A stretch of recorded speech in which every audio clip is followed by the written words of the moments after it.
วันนี้พี่สาวรีท่าจะนำอยู่พรุ่งนี้เข้ารายการ3 ทุ่มครึ่งทางสถานีมีถ่ายทอดสดจบ3 ทุ่มครึ่งบอกโยมพี่สมัยด้วยนะท่านสมัครพรุ่งนี้เข้ารายการ3 ทุ่มครึ่งนะพรุ่งนี้วันเดียวจะมีถ่ายทอดสดเห็นอาจารย์มงคลสุพลว่าจะมีถ่ายทอดสดทางวิทยุด้วยก็ทาง Facebook ด้วยก็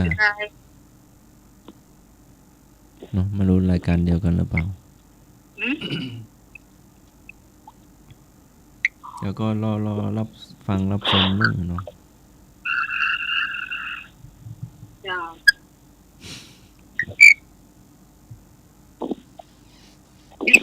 รับเพลงของมดไปนะเจ้าให้ปัญหาเพลงช่วงต่อไปมีข่าวประชาสัมพันธ์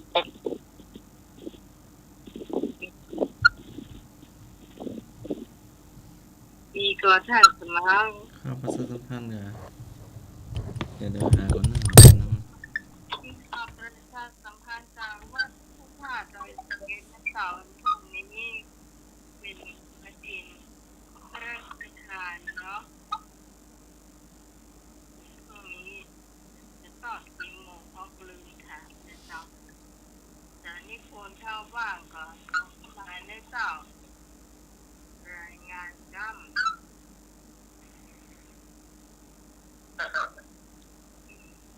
จะโทรหาน้องใหม่ตอนแค่แรกนี้จำหนึ่งละ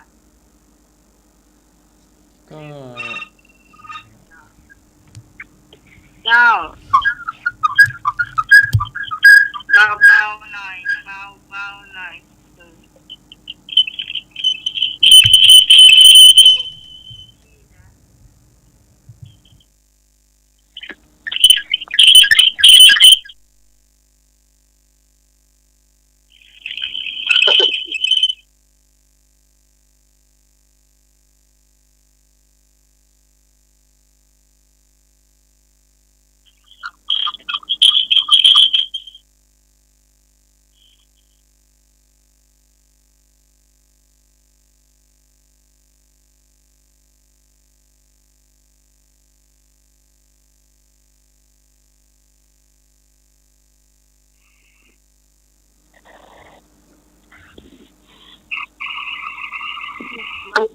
ไปเลย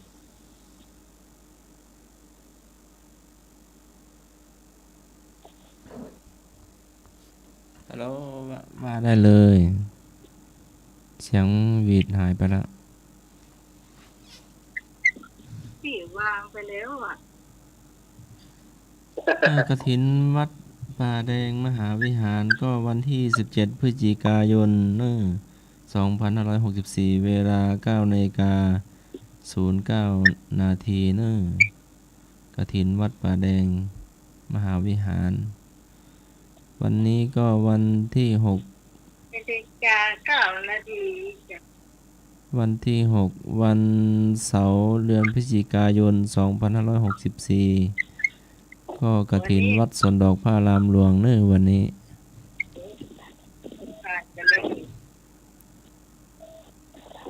กฐินวัดพระธาตุดอยสะเก็ดนี่วันไหนนะหมายตะกี้ไม่ได้เปิดพรุ่งนี้วันอาทิตย์วันพรุ่งนี้เนาะวันพรุ่งนี้กฐินวัดพระธาตุดอยสะเก็ดวันพรุ่งนี้ก็วันที่7วันอาทิตย์เดือนพฤศจิกายน2564กฐินวัดพระธาตุดอยสะเก็ดถ้าศรัทธาอยู่ใกล้อยู่ไกลก็ไปร่วมได้ร่วมงานบุญเนาะ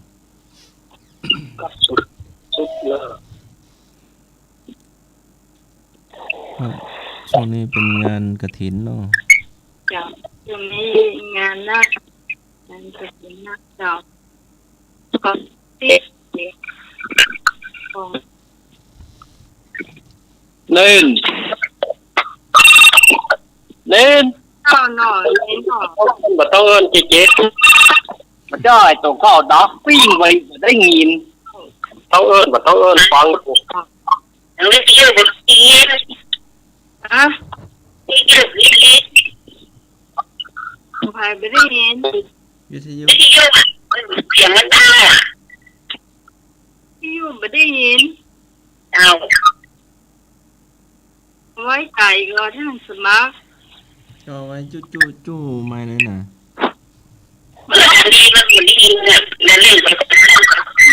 ดังเลย บ้าน ต้องดัง ถ้ามันมาดังหูฟังต้องฟังหรอก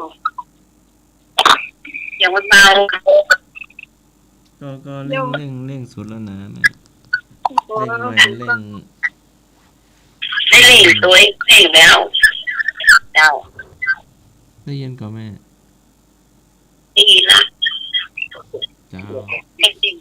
เจ้า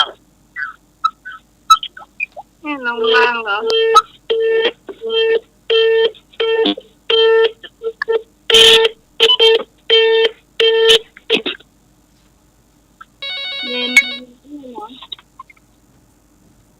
เรียนรู้เหรอ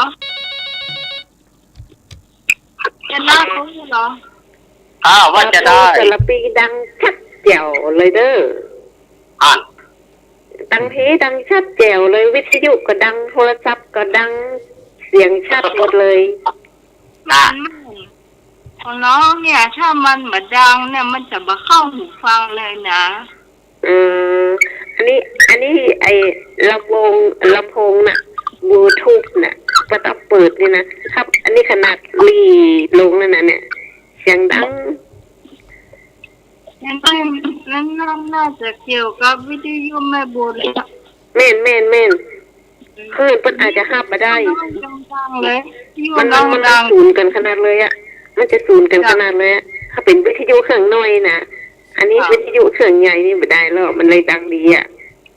จ้ะ จะรู้ก่อนเนาะ เจ้า อย่างไหมดังเจ้าดังหมดอะยิ่งชอบสิ่งศักดิ์สิทธิ์จัง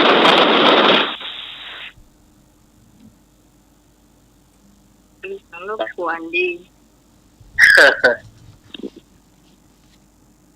ต่อไปเราจะมาทายปัญหาพุทธประวัติได้เจ้าวันเสาร์เนาะสวัสดีเจ้า ก็กราบนมัสการท่านผู้ในวยการสถานีเจริญพรโยมที่สมัย เจ้าน มัสการท่านอาจารย์สมัคร ครับผม สวัสดีสามีรักผู้เจริญพรญาติโยมสาธุชนสมัครใครเชียรทุกท่านฝากความคิดถึงแม่แดงรัตนาดอกตะล่อมหนึ่งเน้อหายวันหายคืนเน้อโยมเน้อขอเจริญพรกว่าจะตีตัวมาได้ก็นานหน่อยนะ คนนี้เนาะ ฮัลโหล เจ้า เริ่มดีเจคนนี้เนาะ อ๋อลืมไปจี2G เลย ครับกับว่าสาเหมือนกัน เจริญพรไปเรื่อยๆเล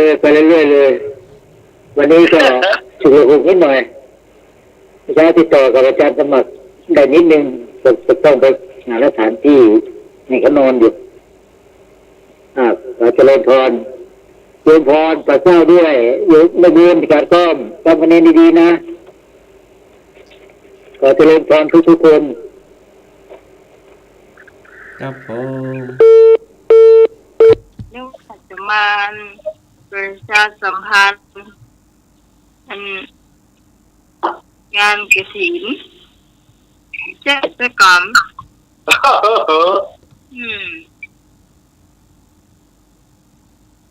เดี๋ยวต่อไปเราจะมาให้ปัญหา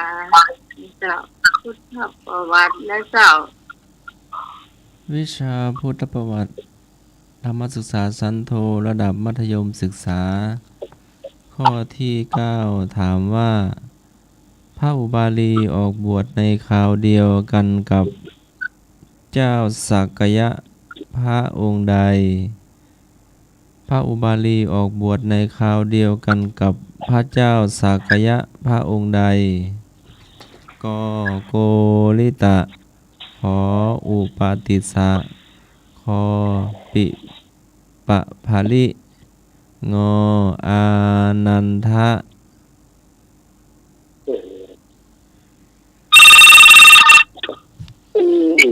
เหี้ย น้องหมายงูเจ้าเจ้า งูกะ เจ้า เจ้า เจพร น้องหมาย เจ้า เอางานเลยจะพี่แทนแม่เจ้าพี่อาลีนะเจ้า เจ้า เขาหาสิสิ งูเจ้า เจ้าอันเป็นงูเหมือนกันนะเจ้ากระพุ้งกันเจ้า เจ้า โอ้ มาสั่งใจนะเจ้า เอา เจ้า แม่แล้วคุย ครับ เจ้า ครับ น้องไฟ ครับผม ตรงมือเอาเข้าไป ครับ แล้วบอกว่า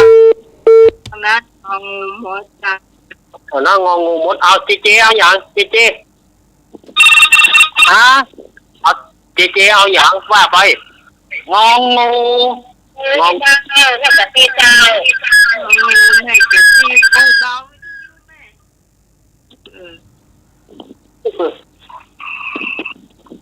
งองูใจกล้าอะไรเนี่ย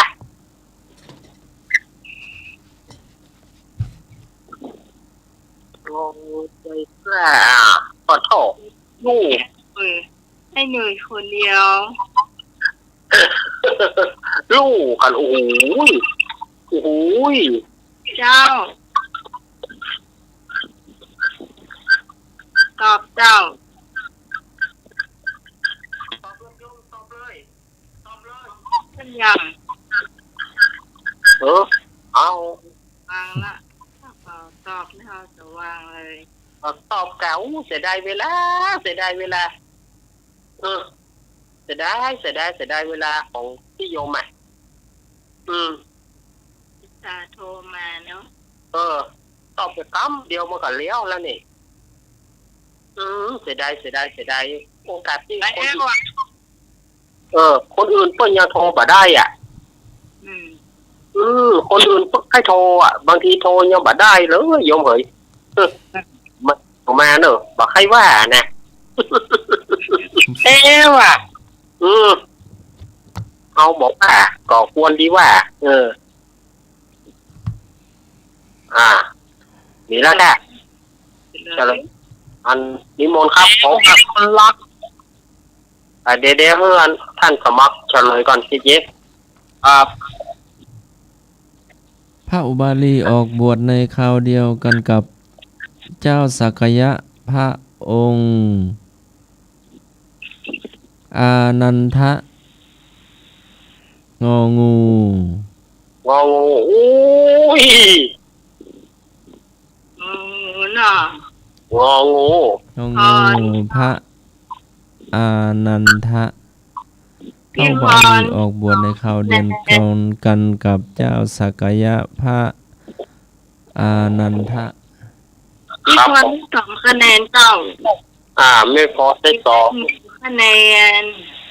พี่ตองได้เกินคะแนนเจ้า โอ้โห รูปนาจังพีสัน หลวนโอ้แซงกันแบบแซงผ่าไฟแดงแซงทางโค้งพี่จองกับสาวารีนี่นะสดลู่กันผ่าไฟแดงขนาด พุทธเปิดนี่ต้อง อยู่จากพี่พรละ วิฟอนอ๋อ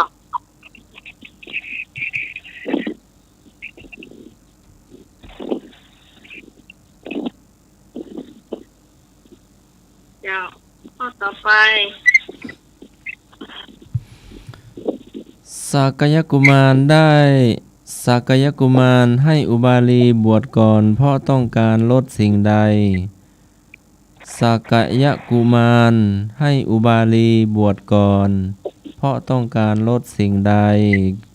ก็ความถือตัวขอความเกียจค้านคอความถือพวกพ้องงอความตนีโอ้อันนี้เรื่องของเนาะมาเลยใส่เลยเอ้า ก็ใกล้เจ้าจับถือตัวเจ้าบ้าเจ้า ก็ไก่ ก็ไก่ เจ้า เจ้า ที่สองก็เอากอไก่นะเจ้า ก็ไก่ เจ้า ก็ใกล้เจ้าได้ไหมแม่ละพูนเจ้า แม่พูดก็ไก่โอ้โหปัด ที่ ออก สี่เจ้า ครับผมลุงครับ ฮะ ลุงครับ เจ้า รู้ โอ้โหก็ใกล้เจ้าเจ้าก็ใกล้มี3 4 ถาม พี่พ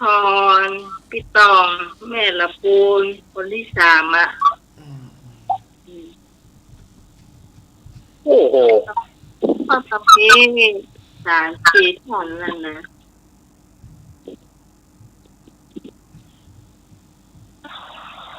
ฟังโปรตันนะเขาบอก นั่นแหละแกฟังโฟบัตตานเหมือนกันรู้กันเหมือนกันโอ้โหตะกี้ ถ้าบอกฟังจากหูฟังนะมันจะมาเยอะ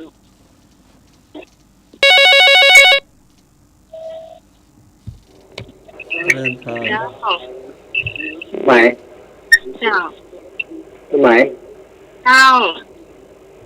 3-4 คนนี่ใช่ถ้าไปไหนก็ไปด้วยกันเนาะไปตุ๊กจับก็ได้จะไปตุ๊กจับด้วยกันแน่เนาะ ไอ้ยังก็ เวลา ครับ สงสัยเขาถ้าจะแค่ก่อนเขาได้จะเคยไปตุ๊กจับด้วยกันเนาะไปตุ๊กสันล่องๆเนาะ น่าจะว่า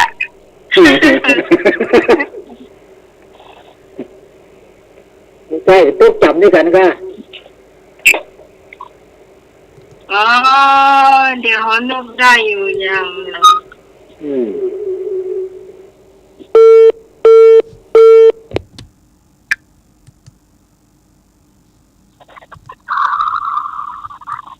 เดี๋ยวถ้าจบธรรมะนี่เจ้าเราจะให้คุณผู้ฟังอวยพรมันเกิดอาจารย์นิพนธ์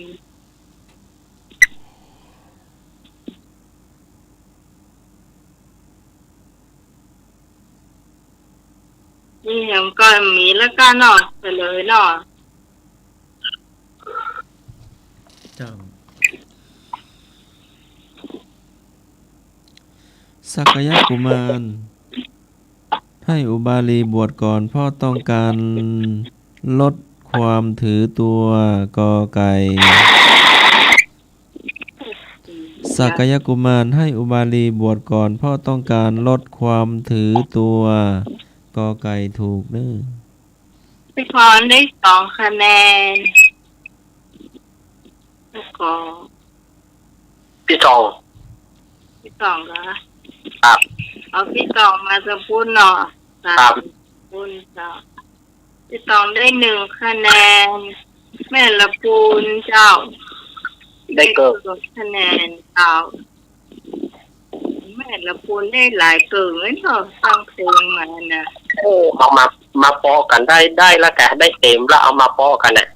บ่พอกันนี่ได้ชนะกันเลยสิ ไม่แต่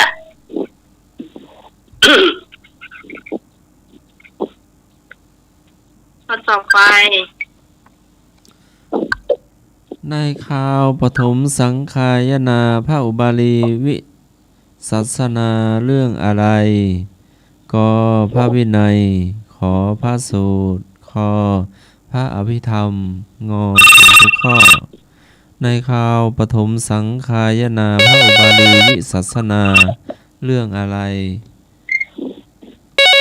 กพระวินัยขอพระสูตรคพระอภิธรรมงถูกทุกข้อเอาไหนก็ได้ถ้าไม่เลยเจ้า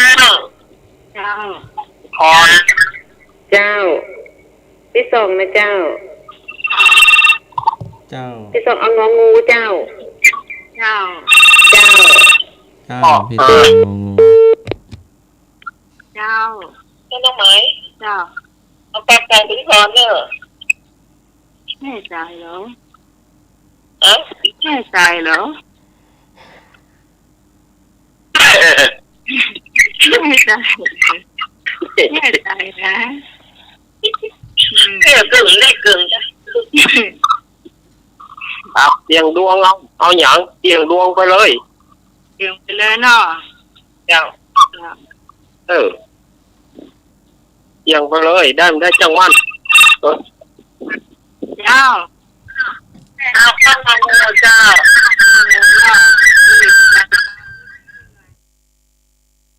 แม่ละปูน ปูนงองูจะไปทางเดียวกันนี่ไง เจ้า เจ้าไม่เอาเอาเนอะ แม่ปูน เจ็บเอา เจ้าละปูนเจ้า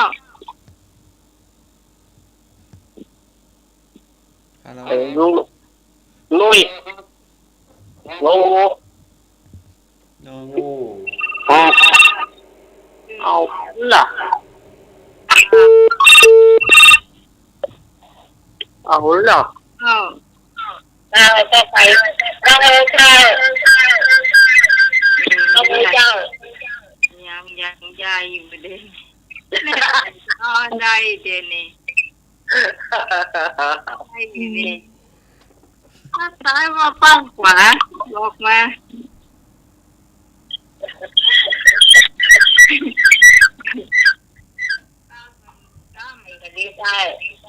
ต้มกำว่าใดก็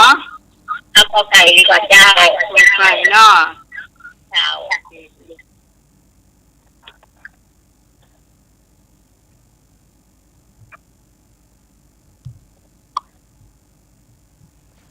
ถือว่าไปแล้วเนี่ย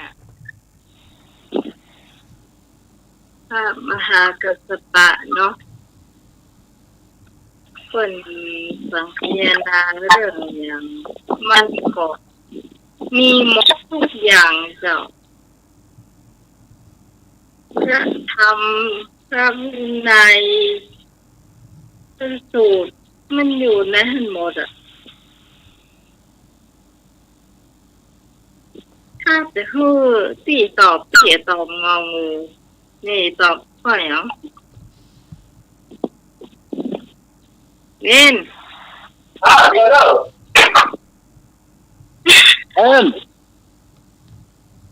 มองไปไหนครับเปิ้นหงค่ะกินน้ำอยากกินน้ำอย่างคอแห้งนะครับคอแห้งมองไม่เอา คณะภาษาได้อูนะอ๋อแห้ง ประจันมัน ถ้า จะเจอ พี่ตอบเนี่ยพี่จะเอางองู ครับ เนี่ยจะเอาข้ออย่าง งองูแน่เอาตัวกันแน่นอนงองูแน่แน่ อืม ลองคิดบอก ยันตามัน ครับ ถูกไหนก็ถูกไปเอาบอกว่ากันวันนี้ เอา เจเอาอย่างเจเอางองูเหมือนเดิมงองูเหมือนเดิม อ๋อ มันมีหวังงองูเหมือนเดิมเนี่ย มี ผู้ช่วยนึกหายไปไหนแต่2 ติด 3 ติดแล้วนะผู้ช่วยนึกเนี่ย จ่ายก็ไข่มันเอาไอ้ก็อย่าง หายเซฟไปเนี่ย2 ติด 3 ติดนี่น่ะ ไอ้โมซับลูกก่อนก็ตังหมด ไอ้โฟง ตอนตอนด้วยมันบอกปล่อยตัวลูกน้องแล้วหรอลูกน้องมันหายอ่ะ หายหายต้นหายเนี่ย จ้า ผมพาทีมถึงฝนมาเลี้ยว โดนพาดทิ้งเจ้า ก็ถามว่าได้ก่อนจะมา เพื่อน ครับผม ถาม ใน ว่า ในข่าวปฐมสังฆายนาพระอุบาลีวิสัสนา เรื่องอะไร อะไร ขอพระวินัย ขอพระสูตร ขอพระอภิธรรม งอถูกทุกข้อครับผม มีโลกันเนอร์โลกันนะงู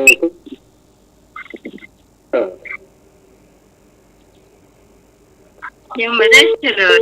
จ้าข้อนี้ยังไม่ได้เฉลยจ้า แล้วก็เฉลยที่หรอ ยังตอบเจ้าเฉลย ใน เจ้า ข่าวปฐมสังฆายนาพระอุบาลีวิสัสนาเรื่องพระวินัยกอ ถ้า ไก่ ไม่นะอย่างเดียว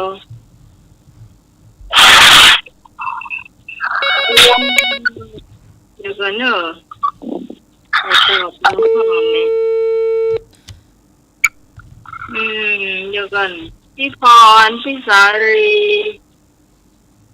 เป็นคนหนึ่งไหนฮะ ถ้าจะมีของข้างได้ก็ติด ไม่จะติ๊กก่อน แค่การติดอ้าว เดี๋ยวคน ครับ โทรรายงานเนอะ พี่พรเจ้าแบบพี่พรเจ้า สวัสดีค เจ้า รับ พี่พรและพี่สา ได้นึกมาแล้ว มาแล้วเนอะสวัสดีเนอะไอ้นึกเนอะ ที่ ครับนมัสการครับ มาแล้วหายไปไหน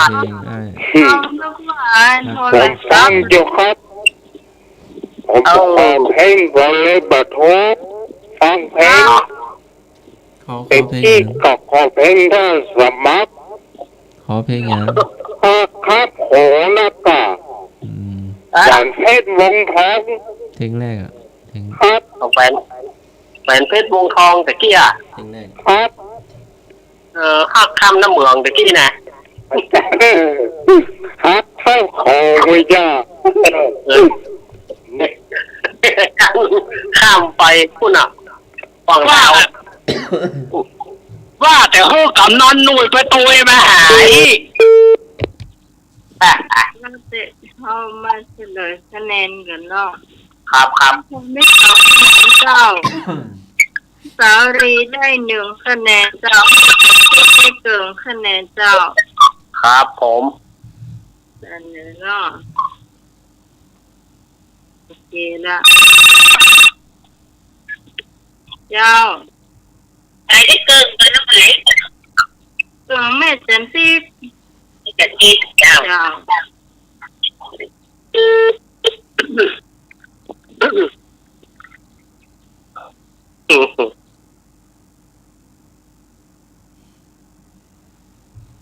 เฉลยเนาะเฉลยแล้วกัน โอ้ยเฉลยที่แล้วเหรอ ข้อต่อไปเนาะครับ เดี๋ยวลายรับไว้ ที่ พระศรีวลีเกิดในแคว้นใด พระศรีวลีเกิดในแคว้นใด กอสักกะ ขอโกริยะ ขอพัทคะ งอวิเฮหะ โอ้ พระศิวลีเกิดในแคว้นใด กอสักกะ ขอโกริยะ ขอพักคะ งอวิเทหะ พระศิวลี ไปดีกว่าเจ้า ไปนี่ คอควายอือหือ เจ้า เจ้า เจ้า เจ้า ฮะ พี่ต้องก็เอาข้อคอควายนะเจ้า เจ้า คอควาย ข้อคอควายเหมือนกันเนอะ เลมูน เจ้า เจ้า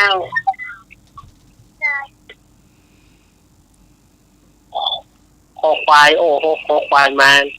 คอควายเป็นอันดับหนึ่งแล้วเลิกวันนี้อู้ เจ้า ขอใครครับผม ฮะ กอไก่ ขอใครครับไม่ใช่ คอไข่ ขอใครครับผม ลูกน้องจนตัวแม่แล้วแต่ คอไข่ในเล้า เจ้า ตอนนั้นหน่อยแล้ว เจ้าสวยให้เลยเจ้าขอใครเจ้า ใส่เนาะวัดดวงกันเลย เอาวัดดวงเนอะ ดวงเนอะ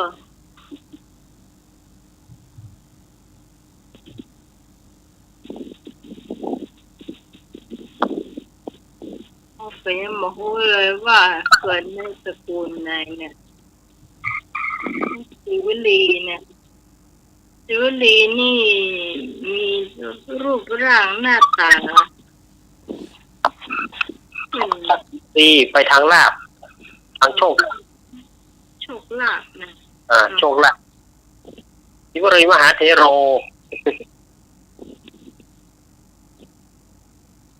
ไปสังดาจะหมดกันนะอ่ะ ประการแม้พระพุทธองค์ก็ยังอาศัยพระศิวลีอะไปนะเพราะว่าพระศิวลีไปไหนแล้วบักก้านน่ะพระพุทธองค์เนี่ยว่าเอาศิวลีเอาเธอว่ากันแล้วกันเนี่ย เอาตถาคตจะไปตัวเธออ่ะยังเคยมีนะครับ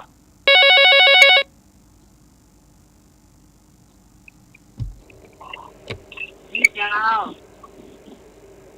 เจ้าสมัคร ครับผม ก็ถือว่านี่เป็นอมาตย์ใช่ไหม ขณะนี้เวลา4:32 นาที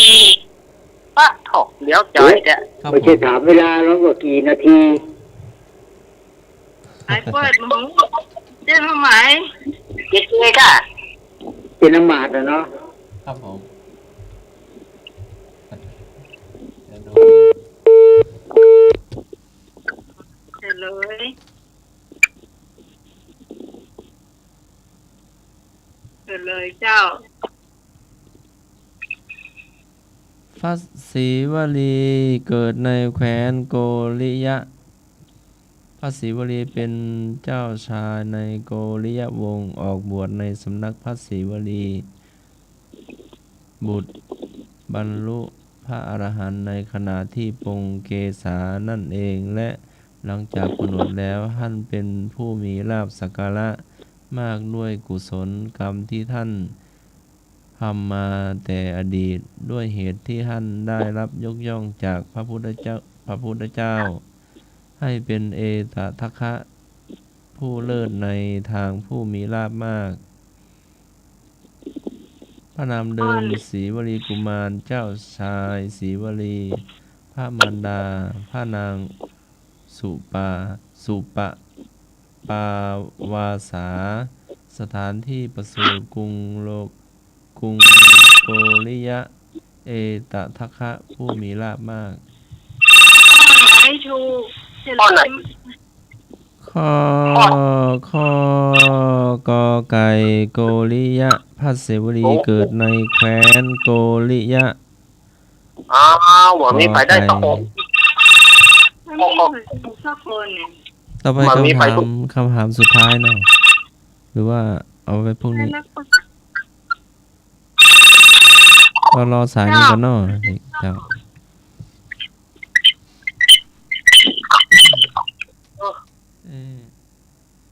ใส่คลิกสมมติเจ้าและใส่ สาย คลิก เบาวิทยุเนอะก่อนโทร 35 นาที พ่อตะกี้ บ่มีให้ถูกเลยนะ ข้อตะกี้มีไปถูก เจ้าคอควายขอไข่อ่ะ คอควายคอควายคอควายคอควายนี่บ่มีไปได้สักคนมาไปว่า อัน ถูกเลย มีใครถูกสักคนสักโอ้โห พระศรีวลีวัดฝหินท่านไม่รู้ไปไหนเนาะไปได้ 7-8 ปีแล้วก็ นี่ด้วยนะ เจ้า ท่านคงไป ก็อยู่ที่ไหนก็กราบนิมนต์เนาะครับเนาะ ลูกจ้าสี่ ขณะนี้เวลา4:35 นาที เจ๊ คำถามสุดท้าย พระมารดาของพระศรีวลีปรารถนาที่จะกระทำเรื่องใดก่อนทวิวงคต นะ ก่อนที่วงคต เอาฟังเลยเว้ย พระมารดาของพระศรีวลีปรารถนาที่จะกระทำเรื่องใดก่อนที่วงคต ก็ถวายทาน ขอสมาทานศีล ขอเจริญภาวนางอบวชเป็นภิกษุณี พระมารดาของพระศรีวลีปรารถนาที่จะกระทำเรื่องใดก่อนที่วงคต ขอถวายทานเจ้า ถวายทานแม่ยางเจ้า ติ๊บแม่จำติ๊บ แม่จันติบ อ่า มีสายมาห้องส่งรับสายกันเนาะ เจ้าไม่ต้องจะเอาข้อไก่นะเจ้าข้อไก่นะเจ้า พี่สาวตองก็ไก่ถวายทาน เจ้า เอา เจริญพร ก็ได้เจ้า ขอไก่ เจ้า ปัดลูกกันละ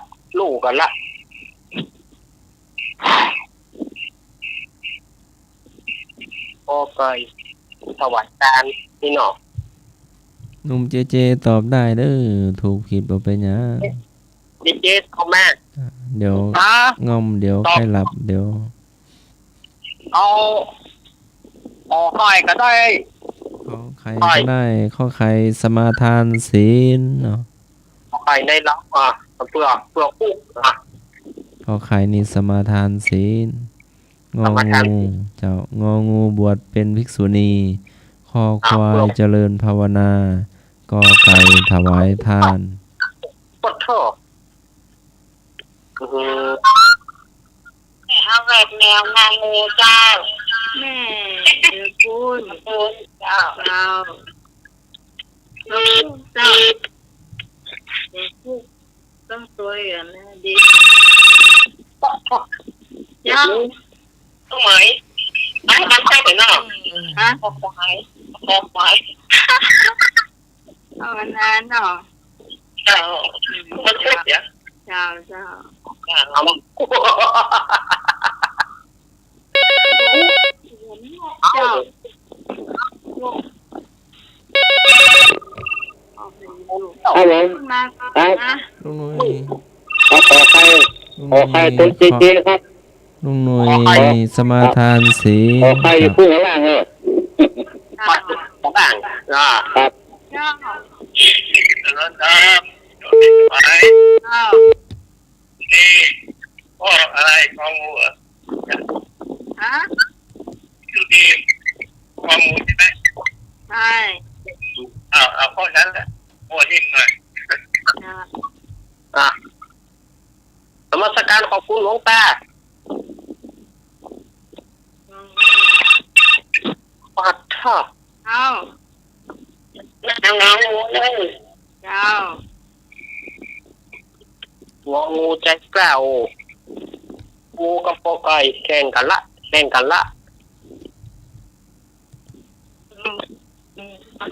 ้นี่กูฟอกันเลย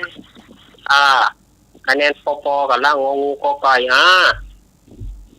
เอาละอันละลู่กันแล้ว งานนักข่าวเนาะเลยเจ้า สิพอเนี่ยเนาะ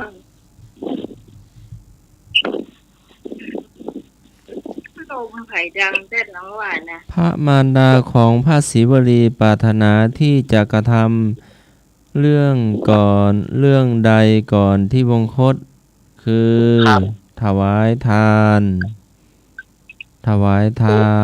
กอไก่ ก็ไก่ ครับผม แม่จันทิพย์เจ้า จัน ช่ ทิ ว พ ง ย์ พุทธประวัติก็ได้เวลาพอสมควรเนาะ แม่จันทิพย์ก็ เจ้า ต่อ พี่ตองแล้วก็พี่พร อ่า แม่จันทิพย์ได้2 คะแนนพี่ตองได้1 คะแนนแล้วก็พี่พรได้เกินคะแนนพี่พรจ้าไปเนาะเจเสียงพัดลมเจก่อนหลังมากเนอะพัดลมนะหันไปทางอื่นเนอะเอาหลับต่อก็ได้หรือว่าหันไป เหลอขลุกเนี่ย ดังอ่ะ ก็บอกเข้าไปเนี่ยขลุกเนี่ย เจกันครับเกียร์เนาะ เจครับเจเปิดพัดลมแกนี่หยังมันดังขลุก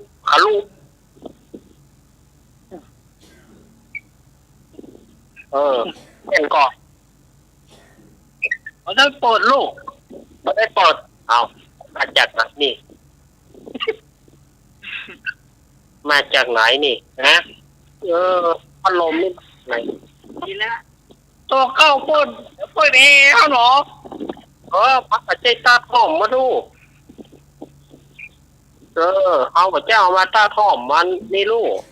มาตั้งตัวเก่า มาเจ้าตั้งตัวหรอ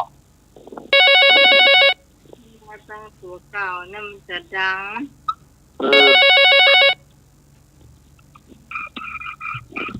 เดี๋ยวสมัครไปนะ เจ้า ก็น้ำปนะอยู่ อาจารย์สมัคร ครับผม เก็บมาม่าไว้ก่อนจ้าอาจารย์สมัคร ครับผมเก็บ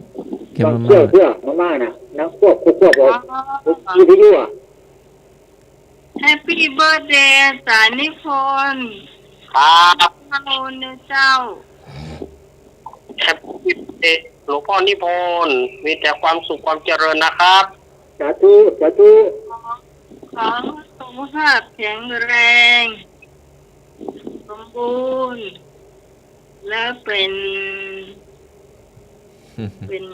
ท้องว่าเป็น ลมใส่ลมโผล่ แฮปปี้เบิร์ดเดย์ทูยู เป็นไทยร้องอ่ะเจกัน ผมเจครับผม เจร้องดีๆหน่อยดิเดี๋ยวจะ9 บาท เราดีอุ้ย เข้า หายแล้วเอาต่อเลยเมื่อกี้ดังเคี่ยวอยู่ ไอเดอร์ ยังอยู่อีกหลายปีอยู่ไปเจอกันอยู่เดี๋ยวจะลอกกันอยู่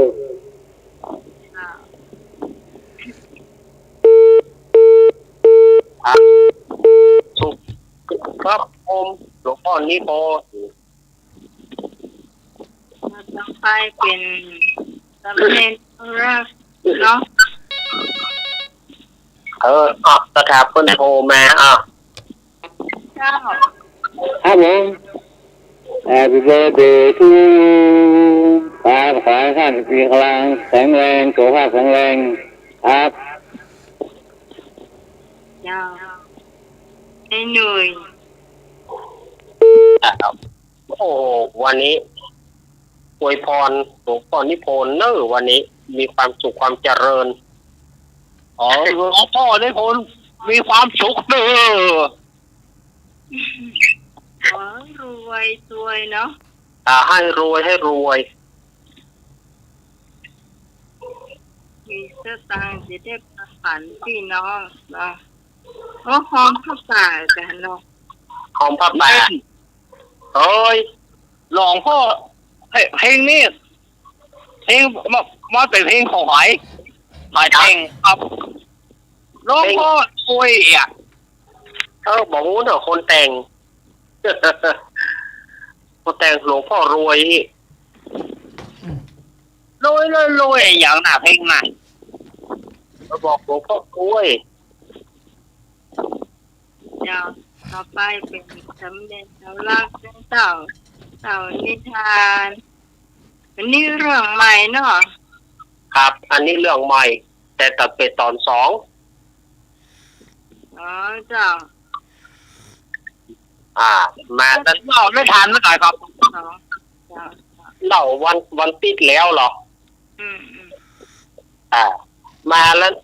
ศรัทธาญาติโยมช่วงของการเล่านิทานก่อนที่จะเล่านิทานนั้นอาตมาก็ประชาสัมพันธ์หน่อยถึงว่าที่วัดอาตมาภาพก็จะมีกฐินสามัคคีเนอะวันที่19สุดท้ายสุดวันที่19วันเดือน10เองก็เป็นกฐินสามัคคีตรงกับวันศุกร์ตรงกับวันศุกร์แล้วก็อาตมาภาพก็ยินดีกับศรัทธาญาติโยมที่ร่วมทำบุญนี่กับเปิดปฐมฤกษ์มาโยมปีพิสมัยเอาเปิดปฐมฤกษ์500 บาทอนุโมทนาบุญเทเนอร์ที่ร่วมกฐินปีนี้บ่มีเจ้าภาพต่างบ้านต่างจองเพราะว่าสถานการณ์เจ้าอาจจะหอมจะบอกน้ำใหม่มากก็ได้น้ำใหม่จะประสานเฮินนะเจ้าครับขอบคุณแน่คนเด้อผมหอมร้อยเด้อนี่เล่าเพิ่มกับเจที่วากรกองขมูลนะหนุ่มเจที่วากรกองขมูลร่วมทำบุญกฐิน100 บาทไปลืมนะต้องไปช่วยแต่เนอะบ่พอต้องมาหาผมนะได้มาขอบคุณเนอร์ที่เปิ้นร่วมเพราะน้ำจะไปจูงช่วยว่าที่วัดปีนี้มันบ่มีเจ้าภาพก็เลยเอาศรัทธาญาติโยมนั่นนะบ้านเดียวกันนั่นนะเป็นร่วมกฐินสามัคคีกันความสามัคคีกฐินก็พอละเนาะเอาอันนี้ของกฐินเพราะว่าปีนี้ก็เอาหูกันก็เลยว่าที่วัดอาตมาก็จัดเทศมหาจักรจัดเทศแล้วก็เลยลวดเป็นหินนั่นนะลวดเดียวกันยกสดายญาติโยมเนาะก็ขอบคุณเนอะและที่เปิ้นทำบุญก็ขอให้ท่านได้บุญนักสดายญาติโยมที่ทำบุญมาด้วยโอนไปแล้วเนอะเจ้าโอนไปให้แม่เพจแล้วเนอะครับอันนี้ก็เปิ้นโอนไปถึงสะพานบุญของอาตมาภาพแม่สีเพนขาวเตี้ยแม่ให้เนกคนสู้ชีวิตหรือว่าหญิงไทยหัวใจเพชรเนี่ย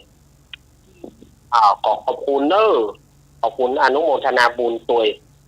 มาถึงช่วงเล่านิทานแล้วศรัทธาญาติโยมวันนี้พี่ภาคกรรมให้เน้นเล่านิทานไปเรื่อยๆเนาะครับติดน้ำก่อนครับเมื่อวันอาทิตย์ที่แล้วอาตมาได้เล่ามาถึงว่าเจ้าสุพรหมป่อเปิ้นตายเปิ้นสั่งไว้ว่าคือเอาเจือกซุบคอป่อถ้าป่อตายไปแล้วลากไปแต่บ่ต้องไปบอกพี่น้องชาวบ้านเพราะว่าเฮาบ่มีหยังเลี้ยงเปิ้นบ่ต้องไปบอกพี่น้องชาวบ้านชาวจองหยังละเฮามีหยังเลี้ยงเปิ้นลูกลากป่อไปถ้าหัวป่อไปคล้องที่ไหน ป่อคือฝังป่อไว้ตรงนั้นแล้วก็เอาเมล็ดพืชเช่นว่าบะแตงบะเต้าข้าวก็ดีบะฟักบะแฟงกว่าเอาไปปลูกเอาไปหว่านไว้เมื่อพ่อตายเจ้าสุพรหมก็ทำตามนั้นเอาเชือกมัดศพพ่อไปก็ลากไปโอ้อินดูแต่ เมื่อลากไปแล้วก็ไปถึงก็หัวก็ไปสะดุดลงเมื่อหัวคล้องไปสะดุดก็ฝังป่อไว้ตรงนั้นแล้วก็เอาเมล็ดพืชต่างๆหว่านไว้ปาฝันในคืนนั้นเทวบุตรเทวดาก็ปากันมาช่วยถือได้ว่าเมล็ดพืชของเจ้าสุพรหมเนี่ยใหญ่ทันตาใหญ่วันใหญ่คืนว่ะอีกก็ค่าได้กันเนาะเจ้าสุพรหมก็เก็บขายจนถึงวันหนึ่งพระอินทร์ได้เอานางเทพธิดานางจันทิมาเทพธิดาเนี่ยมดปูนละก็เอาใส่ไข่ไว้เอาใส่ไข่แล้วเอามาลงไว้ที่สวนของเจ้าสุพรหมก็ได้ยินหมาเห่าก็ไปเอาไข่มาเก็บไว้จนถึงว่านางไข่ฟ้าได้ออกมาทำอาหารให้กินก็เลยถามถึงที่มาที่ไปว่าเจ้าเป็นไผนางก็บอกว่านางเป็นเทพที่อยู่ในไข่แล้วจะฮือฮ้องว่าจะใดฮือฮ้องว่านางไข่ฟ้าหรือว่าจันที่มาไข่ฟ้าเจ้าสุพรหมกับนางไข่ฟ้าก็ได้อยู่กินเป็นสามีภรรยากันในครับนั่นพระเจ้าพรหมทัตเสด็จประพาสป่าก็ไปหันใส่นางจันที่มาไข่ฟ้าก็เกิดความหลงความเมาข้าได้เมียเปิ่นจะเอาอย่างใดเนี่ยข้าได้เมียมันอย่างใดดีบอกเลยของเจ้าสุพรหมเนี่ยไปเข้าเฝ้าแล้วออกอุบายว่าวันพุธเลือกหาไก่มาโจรถ้าไก่ของเจ้าสุพรหมชนะจะยกบ้านยกเมืองเลยแต่ถ้าไก่ของเจ้าสุพรหมแพ้หรือว่าการเนี่ยกูตายกูเอาเมียมึงเจ้าสุพรหมไปถึงบ้านก็ไปนั่งให้นางจันที่มาไข่ฟ้าก็ถามเจ้าสุพรหมก็เล่าให้ฟังนางจันที่มาไข่ฟ้าก็บอกว่าโอ้ไปหยาดหยังวันพุธนี่ก็ฮักเข้าไปแหละเด็ดวงเข้าไปเมื่อเด็ดวงเข้าไปอยู่ที่ตางสามแพร่งก็จะมีไก่บินมาถ้าว่าอันไก่แล้วจงยับไก่ตัวที่งามที่สุดนะไก่ตัวนั้นจะไปตีให้ชนะเลยว่าวันนั้นอาตมาได้เล่ามาตึกนี่วันนี้ก็มาต่อกันนะเนอะเจ้าสุพรหมพอลูกเจ้ามาก็เด็ดลวงเข้าเด็ดงวงเข้าแล้วก็ไปยืนอยู่ที่ตางสามแพร่งตางสามแยกในครั้งนั้นพระอินทร์รู้ภาวะของเจ้าสุพรหมพระอินทร์ก็เลยตะแลงเป็นก้อยยิงเป็นตะแลงเป็นก้อยปูเป็นก้อยปูคนเมืองเขาว่าก้อยปูโจงถ้าว่าเป็นภาษาภาคกลางเขาว่าไก่โต้งคนเมืองเขาว่าก้อยปูโจงงามก้อยตัวนี้งามขนาดเดียวมาหาเจ้าสุพรหมว่าเจ้ากุมารมาให้อย่างนี้มายืนให้อย่างนี้เจ้าสุพรหมก็เล่าให้พระอินทร์ซึ่งปลอมเป็นไฟฟังพระอินทร์บอกว่าเรื่องนี้ไม่ใช่เรื่องยากนี่นาพุ่งข้าไปบอกพุ่งข้าไปตามเดียวข้าจะไปตีไฟเจ้าพญาพรหมทัตเอาฉันเลยเจือข้าพุ่งข้าไปเร็วๆว่าเจ้าสุพรหมก็อุ้มไก่ไปบรรดาคนทั้งหลายไปหารไก่มันใหญ่นี่โอ้ไก่แหงนี่หรอไก่เจ้ากันจะสู้ได้ก็นี่พระอินทร์ก็เลยตบปีกขันพระอินทร์ก็เลยตบปีกขันเพราะว่าคนทั้งหลายไปเมาเสียงไก่เมาเสียงพระอินทร์ในขณะนั้นเจ้าพรหมทัตทอดพระเนตรหักไก่ของเจ้าสุพรหมไก่ตัวตีมันจะสู้ปูเหลืองมะนาวกูได้อย่างไรแหละปูเหลืองมะนาวก็ได้ปูเหลืองใส่ส้มมะนาวแล้วปูเหลืองมะนาวกูกับแน่นอน พระเจ้าพมทัตก็บอกว่าเอ้ามูตานกล้วยปูเหลืองมะนาวไหมแล้วบัดต้องทับเลยเนอะบัดต้องทับเลยมันบัดต้องทับเลยมันกูจะเอามันจมแต่ตามันจะกำล็อกพระอินทร์ได้ฟังก็บอกว่าเอ้ยมึงบ่ได้เด็กกูดอกเห็นจังไดจะได้มึงบ่ได้เด็กกูดอกที่เอาตากูบ่มีทางพระอินทร์เป็นลาวเนี่ย พระอินทร์นี่เป็นลาวลูกอันนี้เขาก็ป่วยผู้เหลืองมะนาวแหละป่วยไก่ของพระเจ้าพมทัตนะป่วยไก่พ่อพมทัตไก่พระเจ้าพมทัตปลาดเข้าใส่แหละปลาเข้าใส่ปดทบรรดาคนดูกับพยายามเล่งกระตาเล่งกระตาไว้เล่งกระตาพยายามเอากระตามือได้เอากระตามือได้พระอินทร์มึงบ่ได้แดกกูดอกเรื่องอีหยังกูสิให้กินตามึง พระอินทร์แต่งถอยฉากแหละไก่พระอินทร์นะถอยฉากถอยไก่ของพระเจ้าพมทัตก็ดีดพยะดีดพระเจ้าพมทัตก็เล่นกระตามันนะจ้องกระตามันเอากระตามันเล่นกระตามันประเด็นเอกกูดอกพระอินทร์หรือว่าอย่างใดก็บ่ได้เด็กแต่งพระอินทร์ไก่พระอินทร์แต่งถอยอันฟูเหลืองมะนาวพระเจ้าพมทัตนี่ก็ตีติ๊กดิพยะเบียคนดูก็เล่นกระตาเอาตื้อตามันจ้องตามันพระอินทร์ก็บอกว่าเอาล่ะที่สุดไก่พระเจ้าพมทัตที่มันทุ่มแหงหรอดีตีพระอินทร์ถึงว่ากำไดมันไก่พระอินทร์บอกว่ากำไดมันพอว่าสักกำหนึ่งมันก็ม่วยคำว่าม่วยนี่เป็นภาษายองเนอะก็คืออ่อนล้าพออ่อนล้าก็ได้ช่วงของพระอินทร์ก็บอกว่ากูขอสักเถื่อแต่เนอะเพื่อนเนอะจมูเด้อกูขอเถื่อเด้อพระอินทร์ก็เลยถือโอกาสกระดีดเดียวสลายจะจบบอกว่าผู้เหลืองมะนาวนะคอหักเลยไก่ผู้เหลืองมะนาวของพระเจ้าพมทัตแบบไม่มีคอหักเลยคนตั้งหลายก็ผู้เหลืองมะนาวใส่ส้มมะนาวแต่พระเจ้าพมทัตก็บอกว่าไก่กัน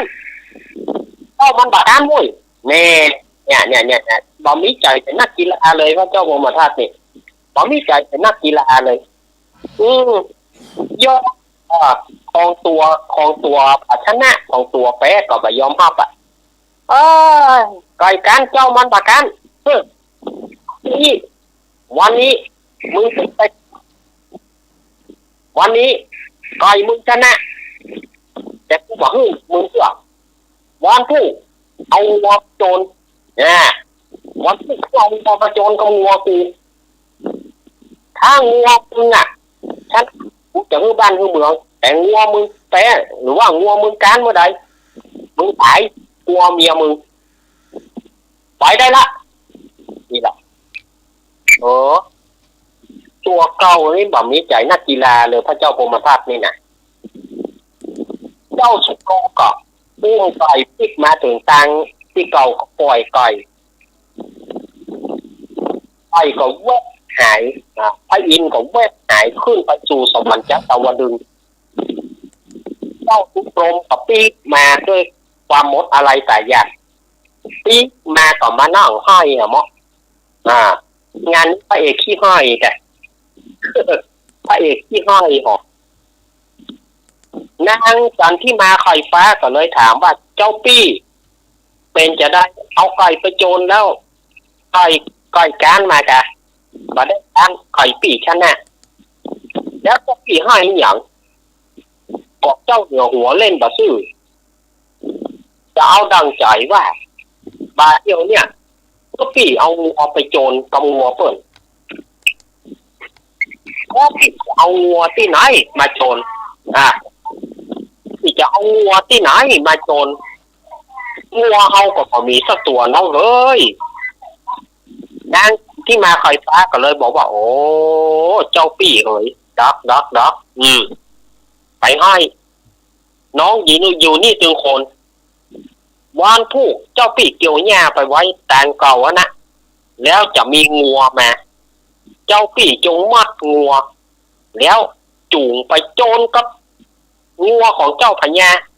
แน่นอนงัวของเจ้าปีต้องชนะเชื่อน้องขอบใจเนอะไข่ฟ้าเนอะวางผูกเมื่อเจ้าสุพรหมก็เตรียมเชือกแล้วก็เกี่ยวแง่ไปยื้ออยู่ข้างหนทางพระอินทร์ก็เลยปลอมงัวพระอินทร์ก็ปลอมเป็นงัวงานนะงัวงานปลอมงัวแล้วมาถามว่าเจ้ากุมารมาให้อย่างนี้เจ้าสุพรหมก็เล่าให้ฟังงัวพระอินทร์งัวพระอินทร์ก็เลยบอกว่าบ่มีปัญหากำเดียวข้าจะเอาชนะงัวของเจ้าพญาพรหมทัตเอาแต่ว่าเจ้าแต่งดังข้าเลยเจ้าแต่งดังข้าแล้วก็มัดสายอ้อมสายดังแล้วจูงไปเดี๋ยวข้าจะเอาชนะเจ้าสุพรหมก็จัดการแต่งดังเนี่ยถ้าเป็นงัวควายนี่จะต้องแต่งดังมันถ้าบัดแต่งดังมันจะเอามันบะแปะคือจะทนเองมันบะไหวเวลาว่ามันดื้อหรือว่ามันคึกขนองนะเขาจะดึงมันบะไหว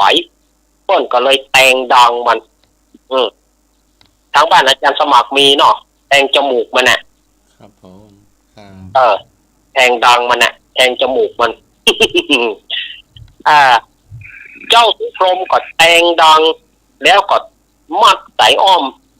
มัดสายดังโคตรสายอ้อมเนี่ยก็จูงงัวไปคนตั้งหลาย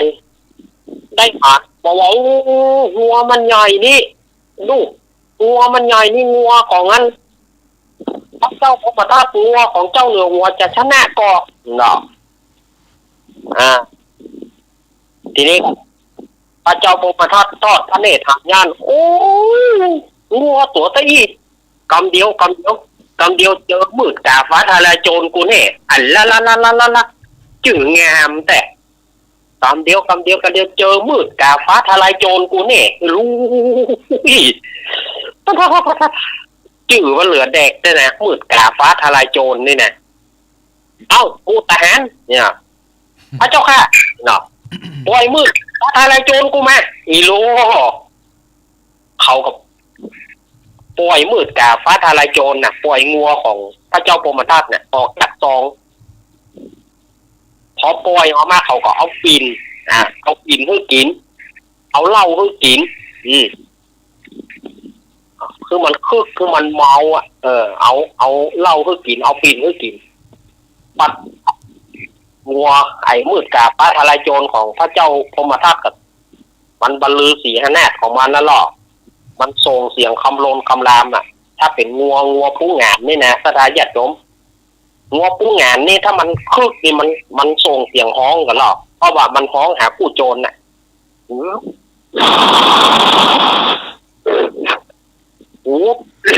่แหละงัวนี่มันจะมีหลายลักษณะนะถ้ามันมีบอกมันได้น้องเนี่ยบอกช่วงที่แต่งดังมันนี่มันก็คึกน้องเหมือนกันก็ฮ้องมันก็ฮ้องไป3 กำ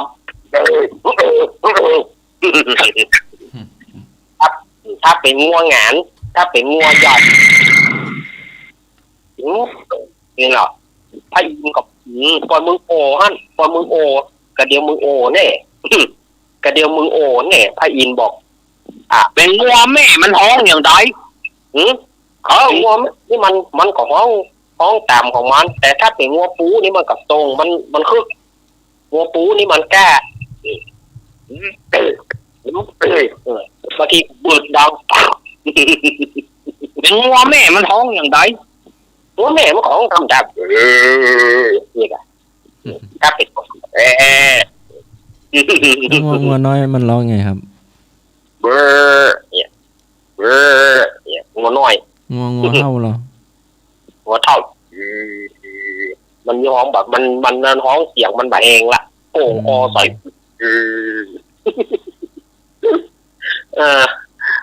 อันนี้ก็มาทีนี้เขาปล่อยมืดกาฟ้าทลายโจรมาไอ้หรอเขาก็ปล่อยมืดกาฟ้าทลายโจรมืดกาฟ้าทลายโจรนี่ก็กระโดดเข้าใส่แล้วเข้าใส่ใส่งัวของพระอินทร์บอกมึงโอแม่มึงโอมาเลยมืดกาฟ้าทลายโจรนี่ก็วิทอย่างเดียวเพราะมันเมาลูกมันเมาทั้งเหล้าทั้งปิ่นลูกมันบอกรู้สึกตัวมันมันก็วิทไปคุยพระอินทร์ก็ถอยชักงัวพระอินทร์ถอยชักพระอินทร์ถอยชักนะพระอินทร์ถอยชักเขาก็โอ้งัวจริงตายแล้วงัวมึงตายแน่ไอ้หรอกหมู่ที่คนดูโยนผ้าขึ้นเขาบอกบ่ต้องโยนบ่ต้องโยนบางคนก็บอกบังโยนผ้าบางคนก็บอกว่าโยนผ้าเลยบ่ต้องโยนเอาละคนดูแบบแตกคะแนนกันพยายามลุ้นกันพระอินทร์ก็บอกว่าได้เฉยไอ้มืดกาฟ้าทลายโจรนี่กับได้ตึงวิทไปวิทมาเขาแหงมันอ่อนละแหงมาอ่อนกับพระอินทร์ก็แหงมึงอ่อนแล้วบอทีนี้ก็ทีนี้ก็สู้กับทีนี้ขอบ่สักกำเตอะพระอินทร์บอกกูขอบ่กำเตอะพระอินทร์ก็วิทไปมีสร้อยไหลเลยสถานจะยกมืดกาฟ้าทลายโจรนั่นไปมีสร้อยวานเลยสร้อยไหลเลยโอ้ตายโอ้เสียดายจื่อมันแต่มืดกาฟ้าทลายโจรนี่ตายเมื่องัวตายพระเจ้าพรหมทัตบัญยอมทำละเนี่ยตอนนี้ใจเป็นนักกีฬาละเอาวันนี้มาได้ความถือว่าเป็นฟาวงัวมึงเอาชนะก็จริงแต่ว่ายังบ่ถึงใจกูมันอย่างอี้วันพวกนี้ก็เอาจ้างมาโจรกติกาเหมือนเดิมเอาจ้างมาโจรกับจ้างกู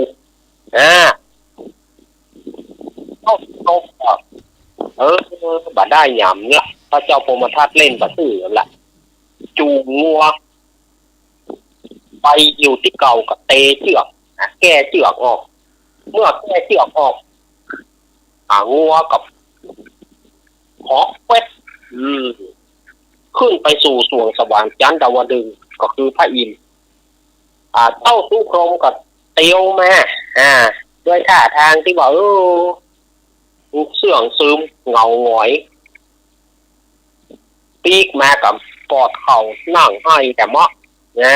นั่งให้แต่เมาะนางไข่ฟ้ากระถามว่าไปจะได้เจ้าปี่งัวปัชนะกะของงัวปี่ชนะนั่นแหละแล้วเจ้าให้หยังขอบอกให้ได้จะได้ขอเจ้าเหนือผมบอกว่าถูกบอกว่าเพิ่งเอาจ้างไปโจร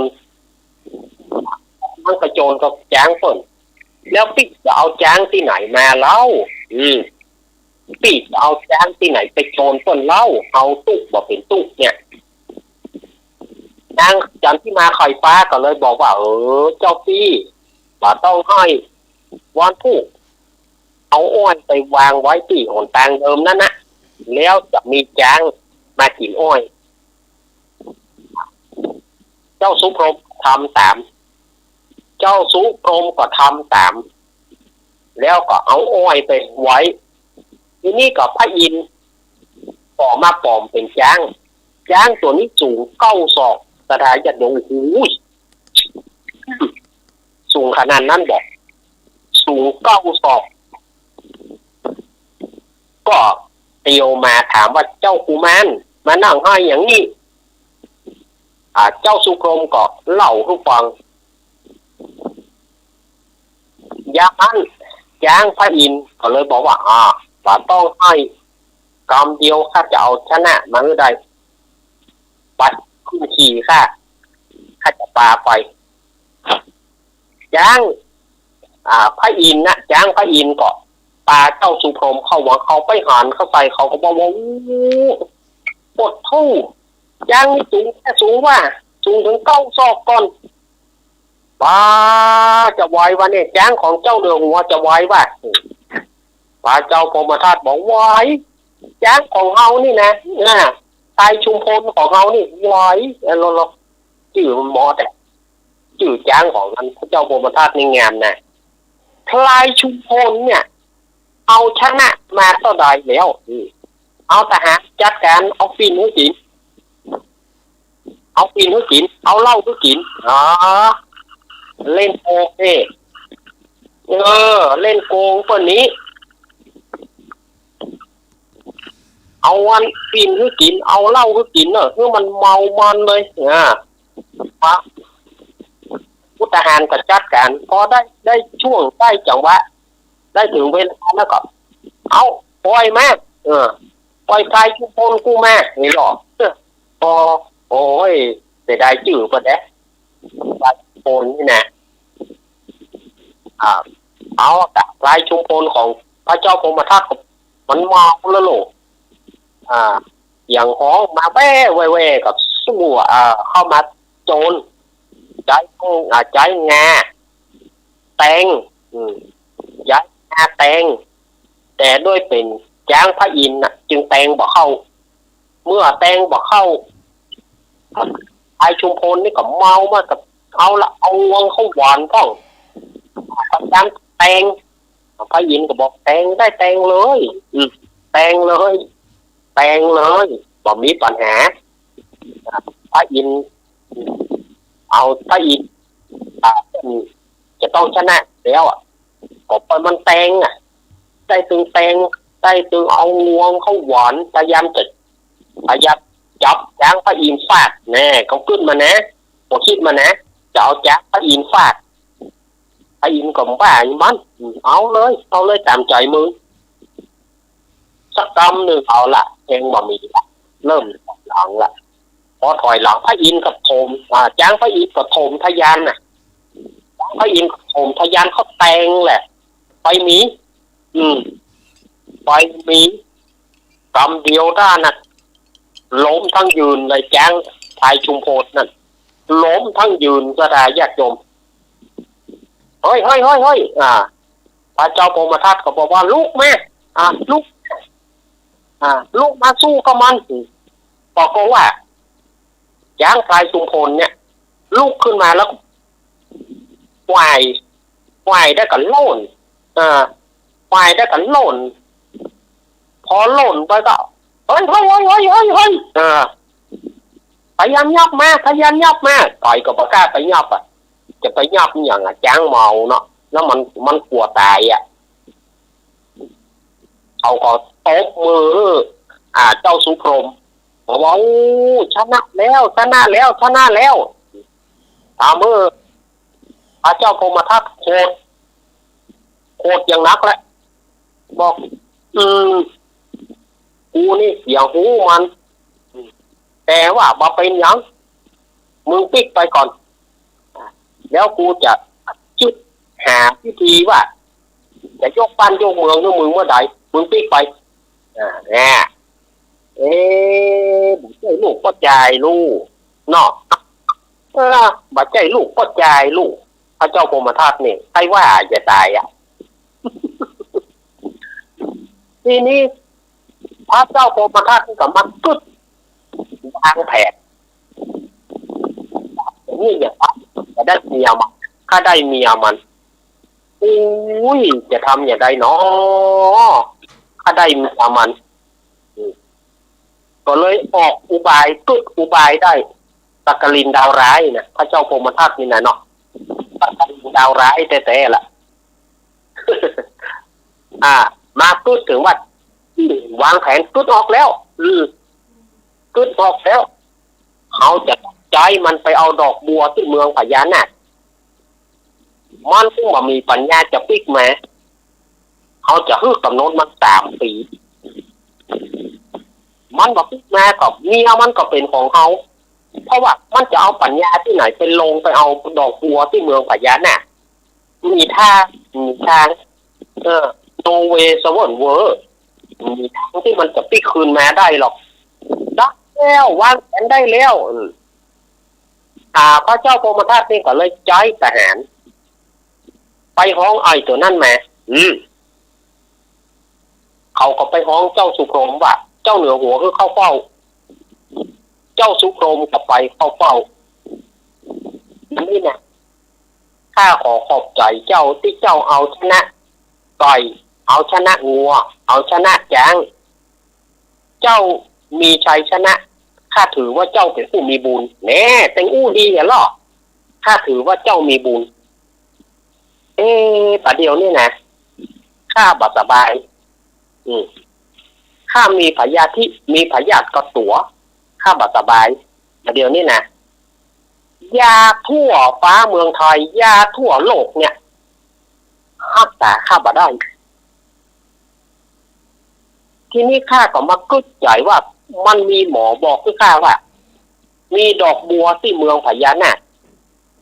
ดอกบัวที่เมืองพญานาคจะรักษาโรคของข้าได้ข้าก็เล็งอ่านว่าบ่มีภัยจะมีบุญเจ้าไปเอาให้ข้ากำมะเนอะข้าขอมอบหมายคือนะไปเอาให้ข้ากำถ้าบ้านข้าตายนะข้าจะตายละบ้านละเมืองข้ายาในโลกนี้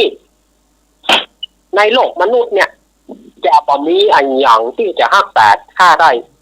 ดอกบัวในเมืองมนุษย์เนี่ยบาสามารถจะรักษาโรคข้าได้มีดอกบัวเมืองพญานาคเจ้าอันที่จะรักษาโรคข้าได้เจ้าไปเอาคำเตอะเจ้าไปเอาให้ข้ากำแต่มีข้อแม้ว่าเจ้าต้องไป3 ปีเจ้าต้องไปเอาดอกบัวที่เมืองพญานาคมาให้ได้ถ้า3 ปีเจ้าบ่ปิกมาข้าเอาเมียเจ้าแล้วเจ้าอยู่ที่ไหนข้าจะตัวข้าเป็นอย่างนี้ข้าจะตัวข้ากำหนด3 ปีได้ดอกบัวมาให้ข้าไปได้ละว่าเจ้าสุโขมปีกมาก็มานั่งให้มะพระเอกขี้ให้เนาะพระเอกขี้ให้เจ้าสุโขมปีกมาก็มานั่งให้นางจันที่มาคอยฟ้านางจันที่มาคอยฟ้าก็เลยถามว่าเจ้าปี้นี่อย่างทำหมอให้อย่างทำหมอเจ้าสุโขมก็เลยเล่าว่าประเด็นนี้เจ้าเหนือหัวจ่ายปีไปเอาดอกบัวเมืองพญานาคคุณเพราะว่าเปิ้นคงจะคือปีไปตายแน่นอนเพราะว่าดอกบัวเมืองพญานาคใครจะรู้จักเล่าเจ้าเหนือหัวก็บ่รู้จักบ่มีไผรู้จักแล้วปีจะไปเอาได้อย่างได้ดอกบัวเมืองพญานาคแล้วก็กำหนด3 ปี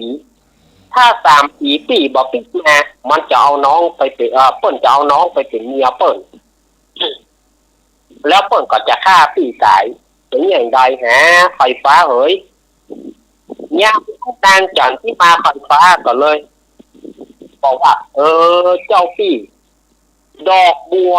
มีแต่นะเมืองพญานาคปุ่นนี่เจ้าปีวันพูกเมื่อเจ้าปี่จงไปที่แม่น้ำแล้วอธิษฐานลงน้ำไปอธิษฐานจิตถ้าเจ้าปี่มีบุญเจ้าปี่ลงแม่น้ำแล้วจะไปปากถ้ำที่ในปากถ้ำจะมีงูตัวหนึ่งอยู่ปากถ้ำนั้นปี่จงเอายาเนี่ยนางไข่ฟ้าก็มอบยาให้ปี่จงเอายานี้ใส่ปากงูแล้วงูจะถามปี่ด้วยเป็นกำโคนแล้วงูจะบอกคนต่างไปเอายานั้นเจ้าปี่อย่าห่วงน้องเลยเจ้าปี่ไปเถอะน้องจะเฝ้าบ้าน3 ปีน้องรอได้ดูคำเปิ้นคำแต่คำว่าแต่เปิ้นจนว่าบอกคือเปิ้นได้งอกได้เงยลูกพอถึงวันพูกเจ้าสุโขมก็ลานางไข่ฟ้ามาเข้าห่างกับบอกว่านายข้าขอไปตัวพี่หมาบ่ต้องไปพี่หมาอยู่กับแม่นายไข่ฟ้านี่3 ปีข้าจะปิกมา หมาเข้าห่างก็บอกอุ้ยนายจะได้ปิกมาก่อนนี่ปิกมากะถ้าบุญข้ามีข้าจะปิกมาเนื้อพี่หมาอยู่กับแม่นายเถอะหวานเจ้าสุพรหมก็ลงไปเจ้าสุพรหมก็ไปถึงแม่น้ำอธิษฐานจิตถ้าบุญสมปานของข้ามีขอให้ข้าได้ไปถึงปากถ้ำนั่นเด้อเตอะนี่นะยามนั้นเทวบุตรเทวดาทั้งหลายที่รักษาอยู่แม่น้ำก็ปากันช่วยเหลือเจ้าสุพรหมเพื่อลงไปในแม่น้ำนั้นด้วยความง่ายดายเมื่อลงไปถึงปากถ้ำก็ไปปาใส่งูก็ไปปาใส่งูเจ้าสุพรหมก็เอายาที่นางไฟฟ้าให้นะเอาใส่ปากงูแต่ว่าเมื่อเอายาใส่ปากงูแล้วจะเป็นอย่างไรเจ้าสุพรหมจะได้ไปหาดอกบัวเมืองพญานาคหรือไม่นั้นคืนวันพรุ่งนี้ก้อยฟังต่อไปเอาขัดจบกันไว้แต่อีก่อนคืนวันพรุ่งนี้เอาก้อยปะกันเนาะสถาญาติโยมโอ้โหยาวเนอะแต่ละตอนนี้นะมันยาวสถาญาติโยม มันมีคลิปกับมันมีถ้าเอาเป็นทำพื้นเมืองทำเมืองเลยมันมีถึงประมาณ18-19ผูกก็แค่ถ้าจำบ่ผิดนะนี่ก็อาตมาภาพก็ได้เล่ามาถึงตอนที่2แล้วเนอะเรื่องของสุพรหมโมฆะหมาเข้าหางเจ้าสุพรหมจะไปผจญกับไอ้อย่างแถมเอากับกันวันพุธนี้เนอะฟังกับวันพุธนี้ต่อโอ้โหที่ผูกเท่าใดครับ3มีสายเข้าอาจารย์สมัครสวัสดีเจ้านิทานเรื่องนี้สอนให้รู้ว่าเหนือฟ้ายังมีฟ้าเหนือกินฟ้ายังมีฟ้าทลายโจร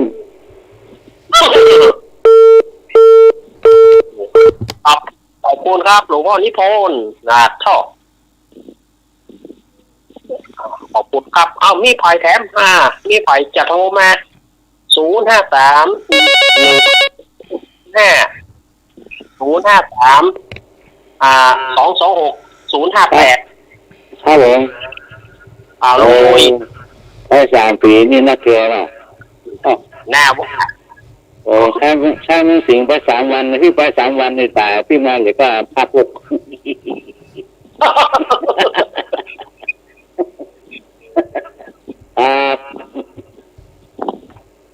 ขอบคุณลุงขอบคุณทั้งนักยิ่งเลยกับผู้หญิง2ทั้งหุ่นปากหอมคอเลยจ้ะช่วงต่อไปเราจะมาอาหารพื้นเมืองนะเจ้าอาหารพื้นเมืองแม่บูนแม่บูนได้เลยแม่บูนกับพี่พรนะเจ้าแม่พร2ท่านฝ่ายจะมาก่อนวันนั้นแม่บูนบอกว่าแม่มาก่อนนะแม่มาก่อนก็แม่ก็ว่าไปเลยแม่บูนรับแล้วจ้ะแม่บูนยายพรไม่หน่อหมูแดบยายพรต้นหมอแม่เปินนะมาละเจ้าแม่มันก่อนเลยนอนกะแต่แน่นอนกะฟังนิทานกับม่วนอยู่เนาะมันคนดีเป็นแบบดีเจ้าเดี๋ยวก็แกงพระจะไปช่วยกินหนึ่งแกงพระนักท่องแกงพังลาใส่ปลาทูเกมตะปุ้นนั่นนั่นนี่นักกะน้ำแกงเลิกลำพูดมันไม่นอกกับติดบนหูพูดเจ้าไปเถอะเอามีอันต่างเมื่อต่างเมื่อในสวนเอาไว้เก็บเอาเนาะเลี้ยงก็ไปซื้อเอาเนาะซื้ออะไรไอ้ยังไงนี่ต้องไปซื้อเอาเลยในการเลิกแต่การบางนี่ก็ไม่มีคนเลยแต่กลัวโควิดก็มันติดหรอติดนั่งสวย แม่น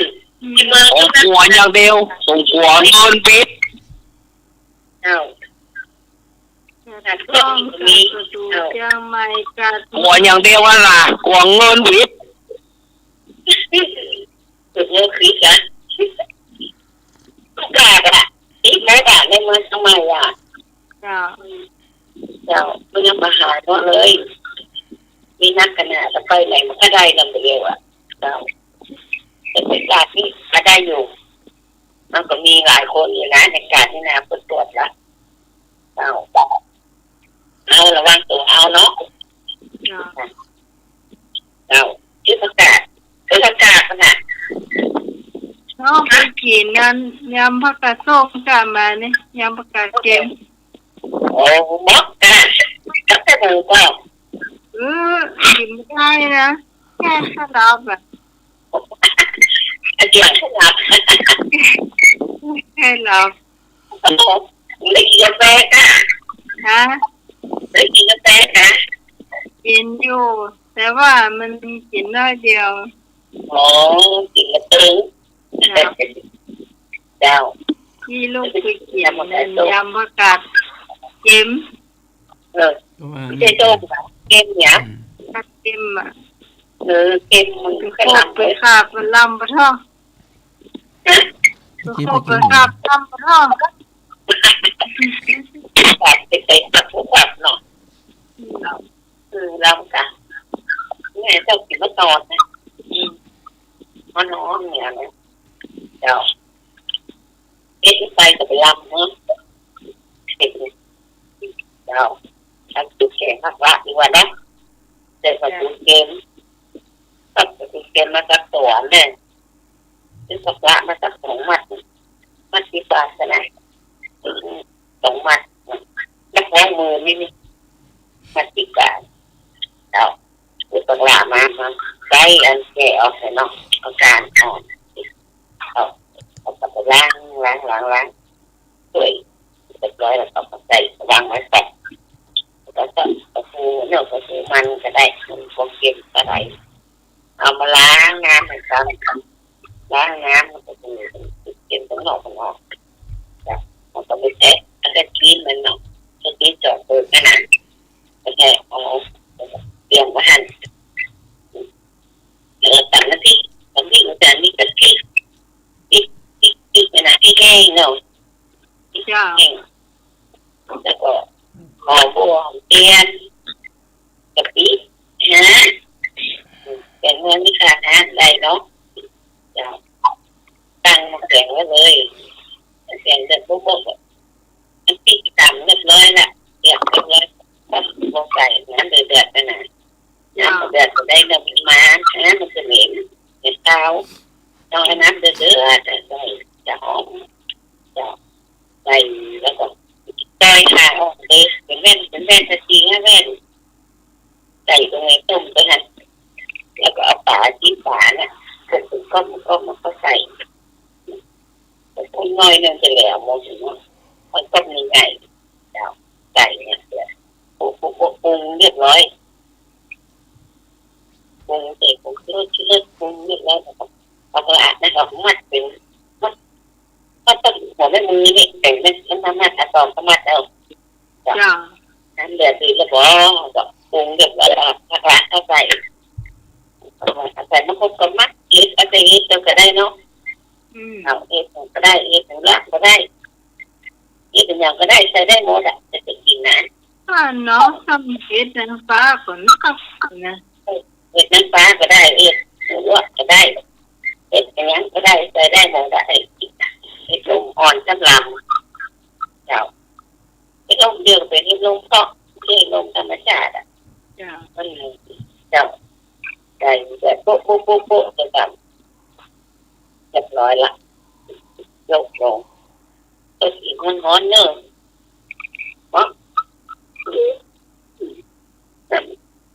เรียบร้อยละแกงข้างละเนี่ยละปลาเค็ม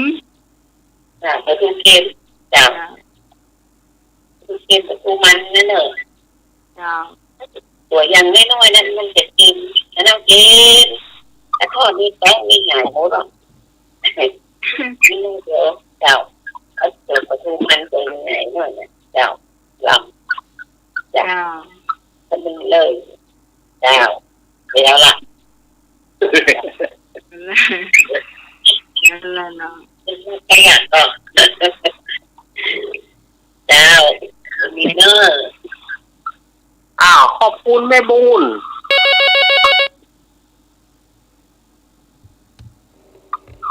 มาดังฟอยเหี่ยก่อนเนาะ ไม่บินไปแล้วคะ ไปแล้ว คุณไม่บินไปแล้วคะอ้าวไม่บินเปลี่ยนประตูคิดเป็นประตูมันได้ก่อน ไป ย้อนพร เจ้า เรียน ไม่ เชิ ได้ ญมาเล มี ย คนมีข้องใจอย่างไรนะวันนี้ล่ะ เข้าใจเข้าใจอยู่ไม่พร เจ้า ได้ยินเสียงไม่พอแล้วอยากกินข้าวมาดึกนะมั้ง ได้ยินเสียงพี่พรขยากกี่เข้าก็ยังไม่ได้ยากินเพื่อ ยังมีเสื้อยังได้ทำเสื้อที่พี่รอนจะมาทำห่อหมก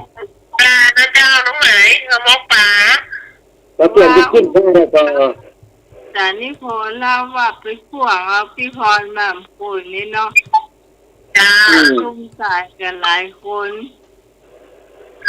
คู่กัน แล้วก็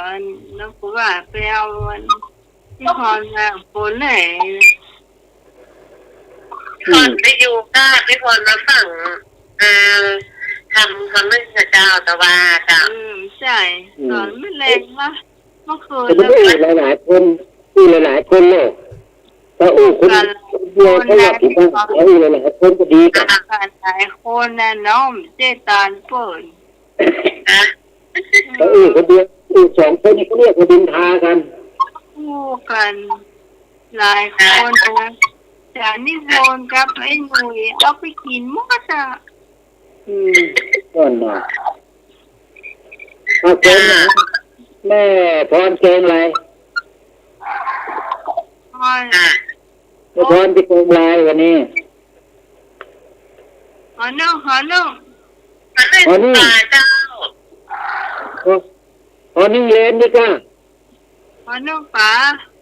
คำนึ่งปลาเนาะเป็นเมืองก็ได้ไทยก็ได้ ต่อที่ไปไล่กับจุกสำกันไม่ได้ไม่กล้าขอไข่ลวดเดียวกันนะก้าโยมอาลีโยมตองโยมพรจะชอบจุกจำกันที่ไหนมาเอามาหัวนึงอ่ะนะเกี่ยววางว่าจะโอ้เลิกกันก็หอเนี้ยเสียเวลาวันเวลาละเดี๋ยวพี่พรจะทำคำนึ่งปลาเนาะแบบไทยก็ได้เจ้าวันนี้เอาคำนึ่งปลาแบบไทยเนาะเอาสตาเตรียมเครื่องแกงแล้วเจ้ามีตะไคร้2 หัวมีข่าสัก2 เบอร์1ใส่ขมิ้นสัก1 ข้อมือนะเจ้าคือใส่หอมแดงใส่กระเทียมแล้วก็พริกสัก9 เม็ดนั่นนะเจ้าตำให้ละเอียดนะเจ้าถ้าปลาไตผิวสู้เทน้อย1เจ้ารากผักชีเอาเม็ดมันโดยก็ได้เจ้าเอาเม็ดผักป้อมด้วยนะเม็ดผักป้อมตำลงไปตะโพนปลาไตที่ปีสักดอกมาจากมาตำให้ละเอียดเนาะทำให้ละเอียดมันละเอียดแล้วเข้าปลาไตกะปิสัก1 ช้อนโต๊ะนะเจ้ามันคลุกเข้ากันไปแล้วก็เตรียมพักไว้กันเนาะ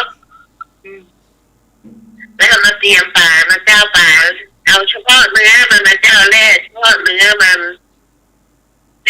เขาจะจับมาได้เขาจะหั่นเป็นชิ้นๆน้อยๆสี่เหลี่ยมน้อยๆก็ได้นะเจ้าถ้าเขาได้เนื้อปลาเขาพักไว้ก่อนเนาะวิธีทำมันว่าเขาเตรียมตองก่อนนะเจ้าเตรียมตองเขา ใจแบบกระทงเอาง่ายดีเนาะน้องใหม่เนาะ เจ้า เอาปักดองนั่นน่ะปักดีเลยเป็นกระทงขนาดใดก็ได้แล้วแต่จำชอบเอาก็คือสี่เหลี่ยมพอดีก็ได้จ้ะสี่เหลี่ยมสักถ้วยเอาถ้วยข้าวต้มเนี่ยนะ เจ้า เอาวงละ2 จานนะเนาะ เจ้า จานเดียวกลัวมันแตกจะ แม่ เอา เจ้า เข้าวันตัดวงกลมอย่างอันแล้วเขาก็มาเย็บเป็นกระทงนั่นน่ะมันจะได้พอดีเลยนะเจ้า เจ้า เตรียมตองไว้แล้วแล้วก็มาล้างข้าวตาขาวล้างใบโหระพาเตรียมไว้เนาะ อืม แล้วอันนี้จะทำละเอากะทิ1 กล่องแล้วจะเอากล่องนึงเข้าใจปกติเหลือไว้สักหน่อยนึงนะเจ้าผสมลงไปเอาไข่เอาพริกแกงไข่กะทิกวนให้คนให้เข้ากันนะเจ้าที่มันเข้าเนื้อเดียวกันเขาก็เอาเนื้อปลาลงกวนเข้าไปลงไปให้เข้ากันเติมรสดีหรือชุดรสเผ็ดอะไรนึงนะเจ้า เจ้า แล้วถ้ามันนี่ก่อนอีกเราก็เติมปลาไม้หนึ่งจ้ะ1 ช้อนโต๊ะก็ได้จ้ะมันคงปลาเค็มจ้ะเจ้า 1 ช้อนโต๊ะแล้วก็คนให้เข้ากันแล้วก็เตรียมละเอากระทงมาเอาก็เอากระขาวไม่หั่นเนาะ อืม แล้วใบโหระพาสัก3-4-5 ใบใส่ก้นกระทงไว้เขาก็เอาห่อหมกห่อด้วยอันเนี่ยที่เอาขวนเครื่องห่อด้วยใช่ไหมตักใส่กระทงไว้แล้วจะตักใส่มันต้องเนื้อเต็มน้ำเอามอกพวกคอนี่จะได้เผื่อมันเวลานึ่งมันจะฟูขึ้นมาเนาะจะตักใส่กระทงแล้วก็ใส่เป็นเรียงที่เขาจะนึ่งคือลังถึงหรือซึ้งนะเนาะ ซึ่งเจ้า จะเรียงแต่ถ้าตักไปได้แล้วแต่ความต้องการของเขาแล้วก็เปิดไฟแล้วนะเจ้า เจ้า เปิดไฟนึ่งไปเรื่อยๆเดี๋ยวใกล้จะสุกเขาบอกเอาหยอดกะทิหน่อยนึงนะเจ้าหยอดกะทิแล้วก็เอาใบมะกรูดนะเจ้าหั่นฝอยเลยนะคะโรยที่เขานึ่งเนี่ยนะที่กระทงนะเจ้าที่เขาหยอดกะทิรอบ2เนาะ เจ้า หยอดลงไปแล้วก็เอาใบมะกรูดหั่นฝอยนี่โรยหน้าแล้วก็ปิดตาว่าพวกไปนึ่งสักคำเดียวก็แล้วก็ปิดไฟแล้วเจ้า เจ้า อันนี้เรามันจุกแล้วเขาก็มากินกับข้าววันข้าวเจ้าร้อนๆเนาะข้าวสวยร้อนๆเนี่ย เจ้า ตามดีเจ้าตรงไหน เขาเรียกก็ได้เนาะเขา อ่า ก็ต้องใช้อันช่วยก็ได้ใช้ต่อให้ก็ได้เจ้า จ้า อืมแต่ว่ามันซื้อนี่แม่ก็ทำแล้วก็เอากะทิราดข้างในเนี่ย อัดเป็น แต่ว่าทางขอบปืนนี่ได้ใบจากเสือเจ้า จ้า จะลำอยู่ นำดีจะอันนี้นะ เจ้า ข้าวมุกปลานี่นะเดี๋ยวลูกเบามาจะกินทำแล้วว่ะจะกินเท่าเรื่องปลาเนี้ยว่ะเนี้ยชอบกินไอ้ถ้าแบบเมืองนี่มันของคนเอาเนี่ยเนาะ เจ้า เป็นเมืองต้องใส่กะทิคนชอบกะทิชอบนี่ก็ใช้แบบอี้จ้ะ มัน แล้วแม่เขาเมืองไหนมันจะลำกะทิเพราะว่าเอาไปคั่วเนาะไปคั่วกะทิไปลำแล้วเอามันสุกแล้วเอาไปหยอดตั้งหน้ามาถึงหน่อยเนี่ย ค่ะกะทิเยอะถึงกำไม่รู้เลยจ้ะ เจ้า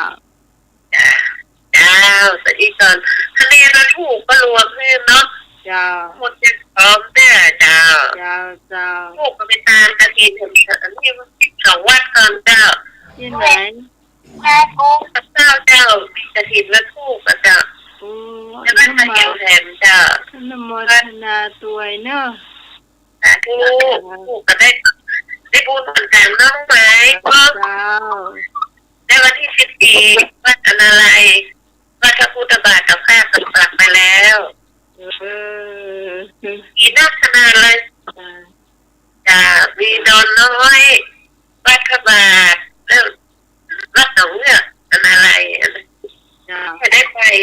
อะไรเนี่ยเขาเจอรถเขาเอารถไปแล้วจ้ะ เจ้า เจ้าขอบคุณจ้าน้องใหม่จ้า เจ้าขอบคุณเจ้า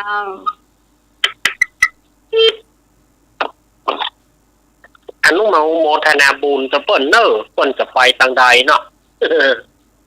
ไปจังไรก็ไปตัวอีกกันเนาะ อาจารย์เนาะขออนุโมทนาบุญตัว ไอ้หน่วยเข้ามาตัวอีกก็ได้นะไอ้หน่วยเนาะเข้ามาตั้งสายท่านสมัครเนี่ยมาเกาะท่านสมัครเนี่ยจะได้รวมสายจะได้ขั้นหัวกันตัวเนาะ เนาะ มาทำบุญฉันไว้แล้วจะได้เนาะจะได้เวลาเจ้า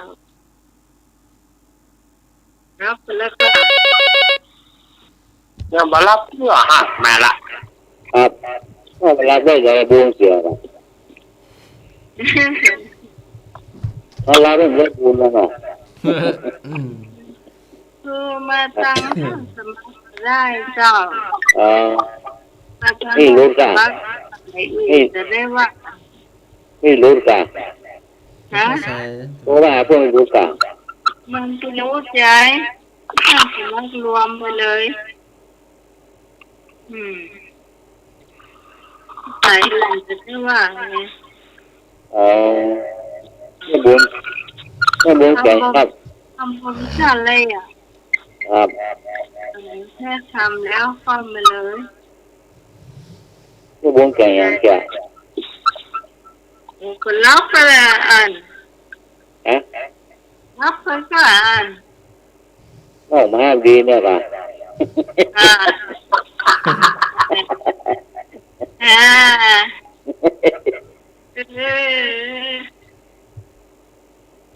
น่ะมา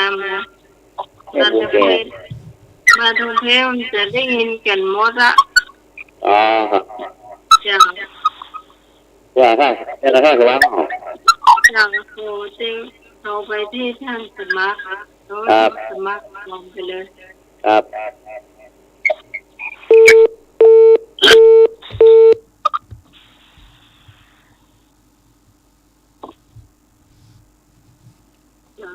เดียวเร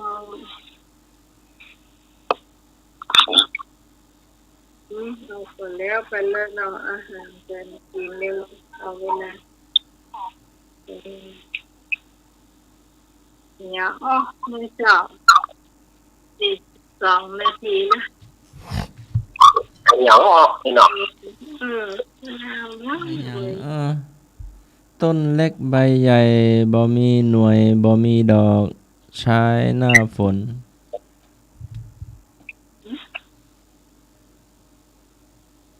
ต้นเล็กใบใหญ่ บ่มีหน่วยบ่มีดอกใช้หน้าฝน บ่มีดอก จ้องอากา ฮะ จ้อง ถูกต้อง จ้อง จ้อง แต่เนาะมีกระบอย กำไปอันหยังกำไปขี่เปิ้นกำหยังเปิ้นขี่ เนี่ยก็กำไปอีเปิ้น กำหยัง เปิ้นขี่ เปิ้นขี่ครับผม วันล้ออากา ถูกต้องไม้คำล้อ ไม้คำล้อ ไม่คำบอย เป็น อันหยัง2 หัวตัวเดียว 2 หัว เป็นอุปกรณ์ใช้ในครัว ต้องออกบ้านไปกว่าจึงจะได้น้ำมา ถ้าไม่มีตัวนี้ก็ลำบากหิ้วน้ำลำบากมันไม่มีก๊อกน้ำเหมือนสมัยก่อน ไม่การ ถูกต้องไม้คาน2 หัวตัวเดียว 2 หัวเนาะ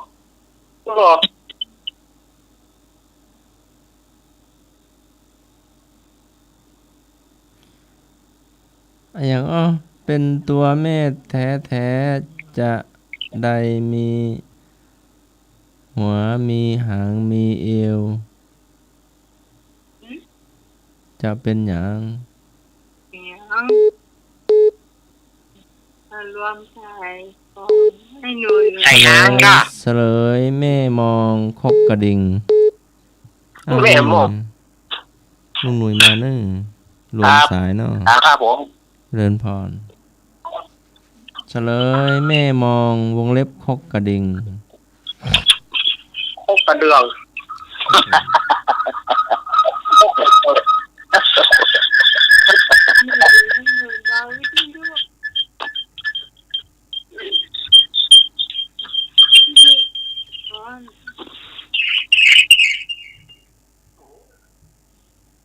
นี่เบาวิทยุเด้อลุงหน่อย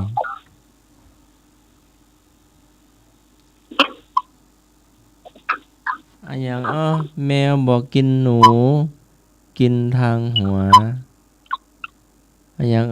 แมวบอกกินหนูกินทางหัว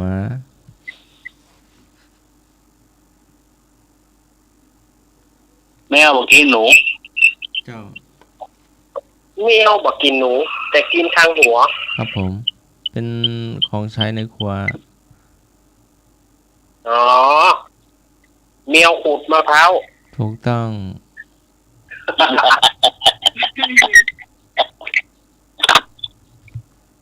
อย่างเล็กอย่างงอไปได้ เล็กอย่างยังงอบ่ได้อ้าว เนี่ยของอาจารย์นิพนธ์เนอะ อยากกินข้าวว่าเลยว่ะ เล็กอย่างงอบ่ได้เล็กเดี๋ยวเล็กอย่างไง เด็ก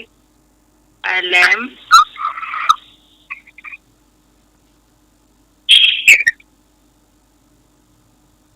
เล็กบ่ได้เป่าเล็กบ่ได้เป่า ให้หนุ่ยฟังจากโทรศัพท์อย่างเดียวพอละ ครับครับครับ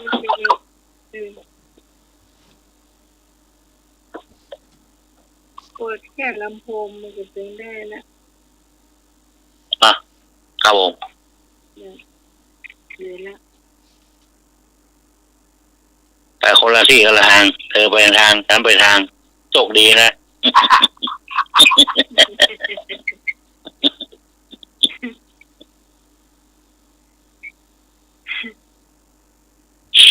อาจารย์นี่ผมว่าเล็กอย่างงอไปได้วะ โอ้เล็กมีงอไปเล็กใหญ่แล้วก็เอาอยากกินข้าวว่าไปเลยวะ ไม่ก็ไม่ได้ก็เสาไฟฟ้าเนาะเสาไฟฟ้าไปดอยสะเก็ดอะ ถูกต้อง ไม่เนาะ ถูกต้อง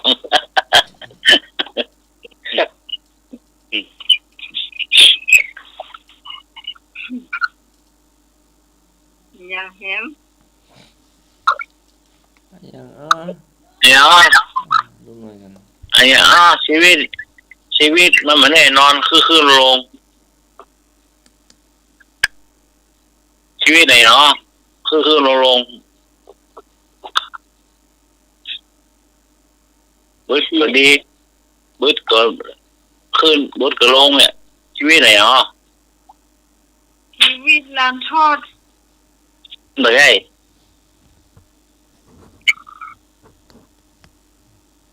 ชีวิตของพี่คือลงเนี่ยใช่ค้าขายนะไม่ใช่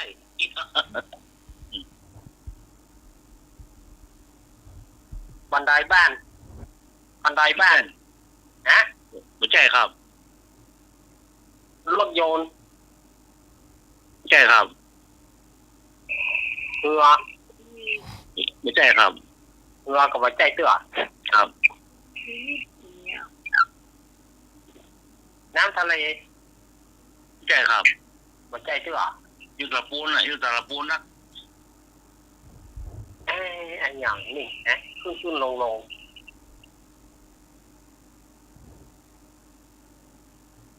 นี่พี่ไม่แน่นอนอ่ะคือลงว่ะชีวิตได้ชีวิตได้ยังอย่างอ๋อที่คือลงอ๋อ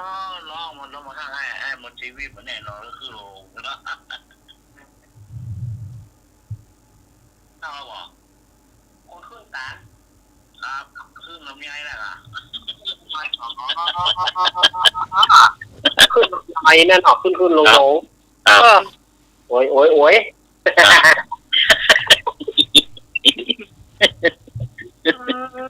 นั่น มาแล้วใจนะบ่าวอ่ะชีวิตมันแน่นอนขึ้นรวมใหญ่อ่ะขึ้นลงสาวว่าเนาะนี่ตาสาวอ่ะชีวิตของน้องในผ่านความมันนักเป็นพันเนาะไอ้ละว่าเจ้าอันที่มาพูดว่าโอ้อย่างชีวิตน้องผ่านมันนักเอาผ่านมันนักเหลือเป็นร้อยคนนับมาได้นะว่าโอ้ไล่บุคคลที่อะไรไอ้จำไม่ได้หลายพันคน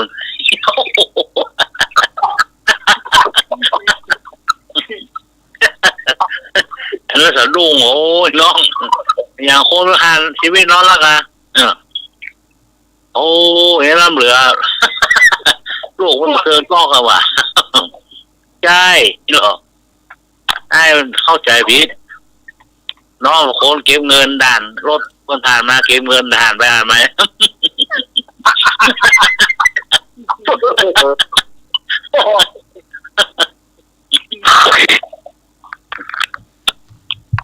น้องเนี่ยการเก็บทางล้วนรถผ่านไปเก็บเงินผ่านชีวิตน้องไปหลายร้อยหลายวันโลนนี่ละ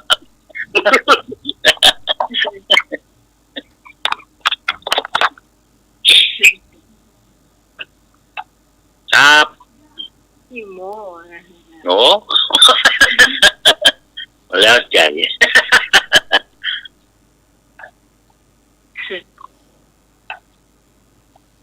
มันสมัครถามเลย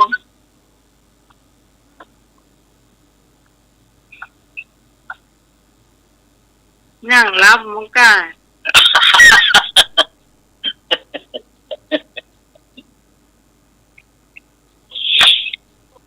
จากนี้พลใช้กล้องวงจรส่องตลอดนะ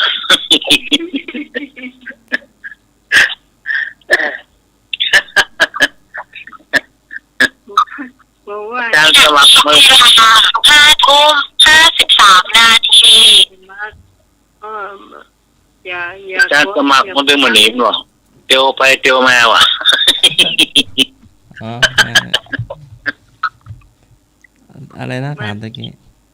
ยังก็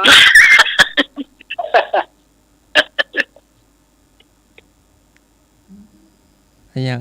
ขี้เหลือฟากเหลือฝา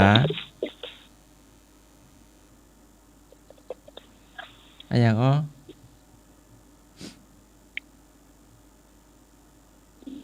ว่าไหมครับอย่างขี้เหลือฟากเหลือฝาขี้รูท้องมันตัวดำๆตัวน้อยๆอยู่ตามฝาน่ะจิ้มขี้มอดขี้มอดมันขี้เหลือฝากเหลือฝาเนาะขี้หมอดทั้งใส่ใยกระปู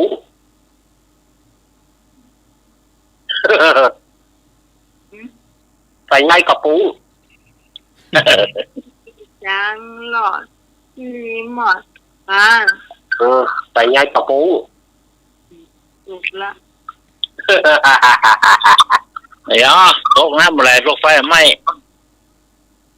ตกน้ำอะไรตกไฟบ่ไหม้ครับอะไรอย่างเงี้ยเดี๋ยวก็ได้ตกน้ำอะไรตกไฟบ่ไหม้อีกครับมาละเจ้าตรงไหนเจ้าบ้านไหนบ้านฮะเอลครับถูกต้องครับถูกต้อง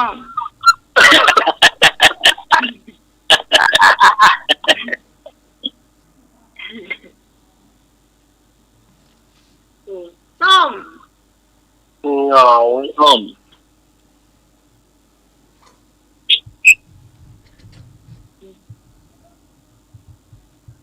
ว่ามา ไม่บุญกัน เจ้า แม่บุญเนาะ อีกคำถามหนึ่งเนาะ ขณะนี้เวลา5:55 นาที โอ้ ของขวัญ พี่ตั้งเวลาไว้แล้ว ของเจเจกัน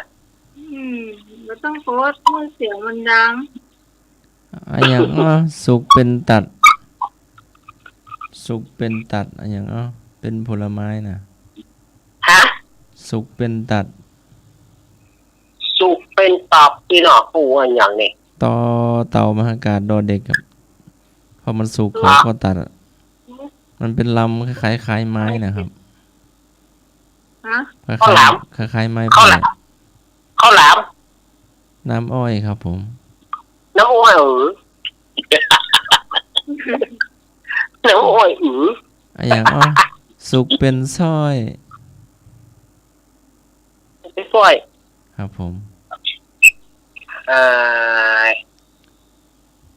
สุกเป็นช่วยอันอย่างนี้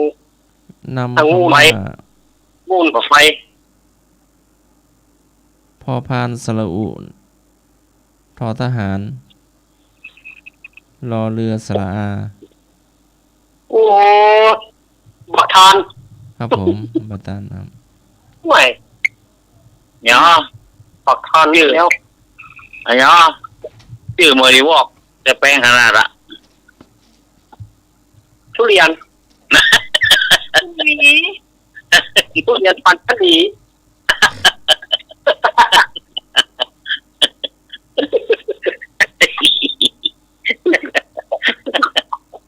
จิ้มหมูวอกด้วยนี่เนาะ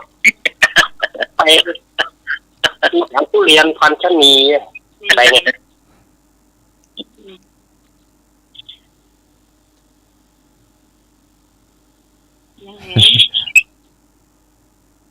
มาแล้วแหละ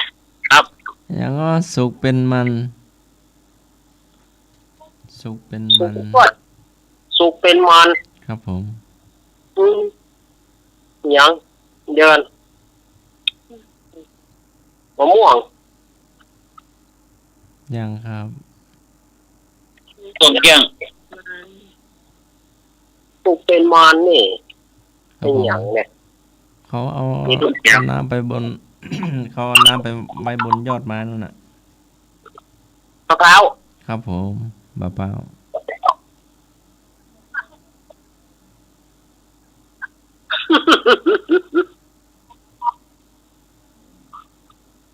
อันอย่างหัวแดง หอม ๆหัวข้าวมิ้นหัวข้าวมิ้นมันแดงเหรอครับ บอกเขาไม่เหลืองอ่ะแล้วแดงไหน ในนี่ผิดแล้วกันนะ โอ้แดงหอมอ่ะ หอมๆกัน ครับ ตำราว่าไปอย่างนะหัวหอมเนาะ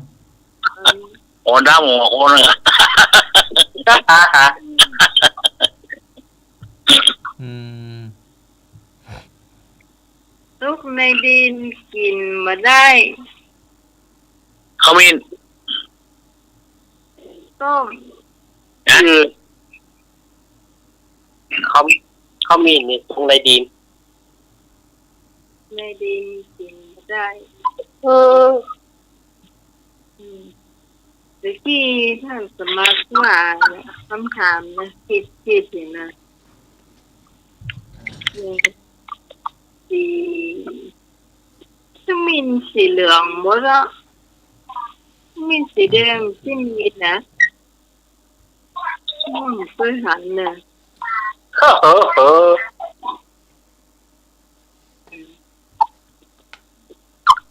สักคำถามสุดท้าย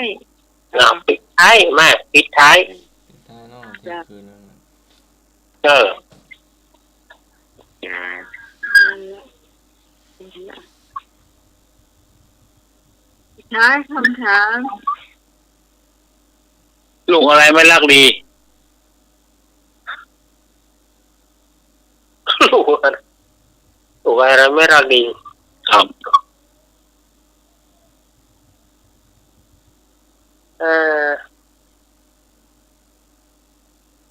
ลูกหลาน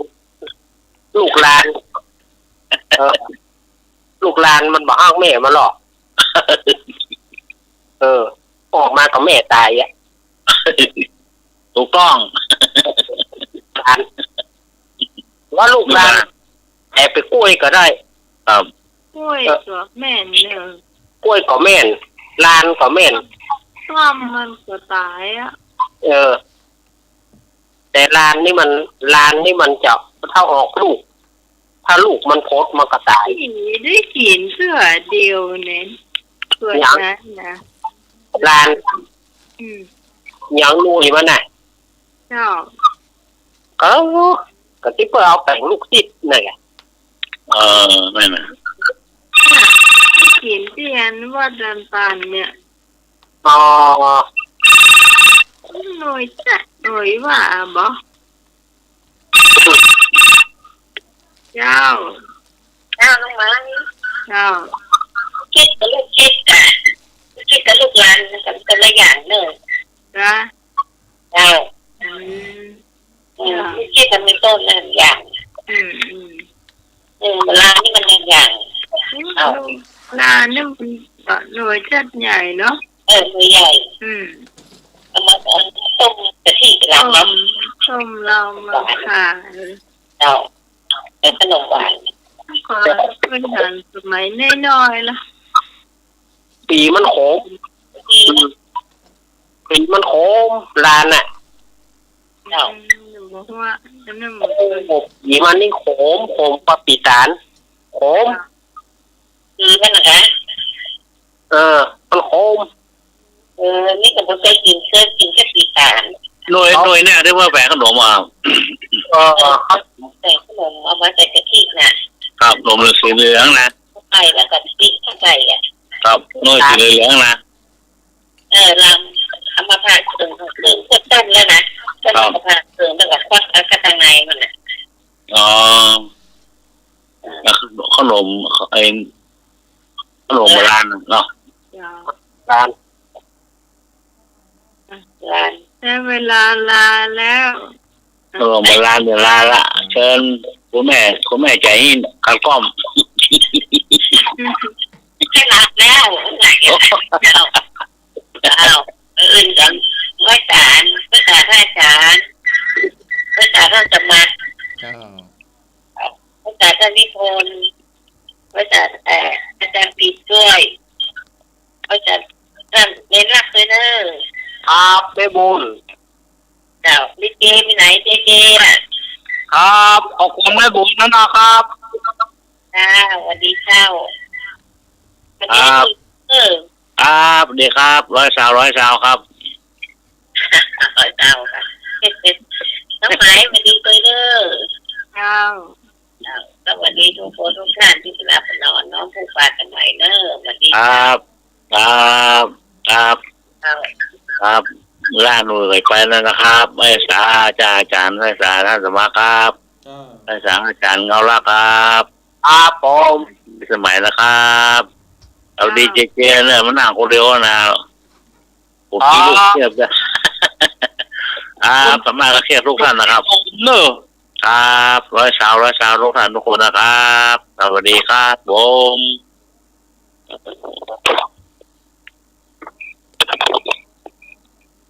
ที่ยังมารับมานอนเพื่อเจ้า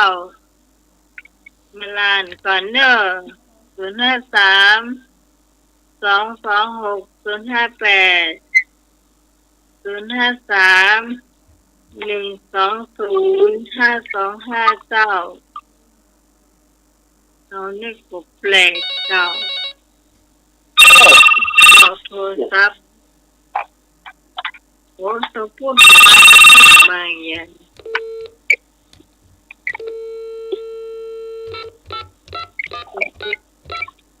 เจ้า ไม่เล่นโอ้ยครับโต๊ะ ขอทุกท่านรักดีฝันดี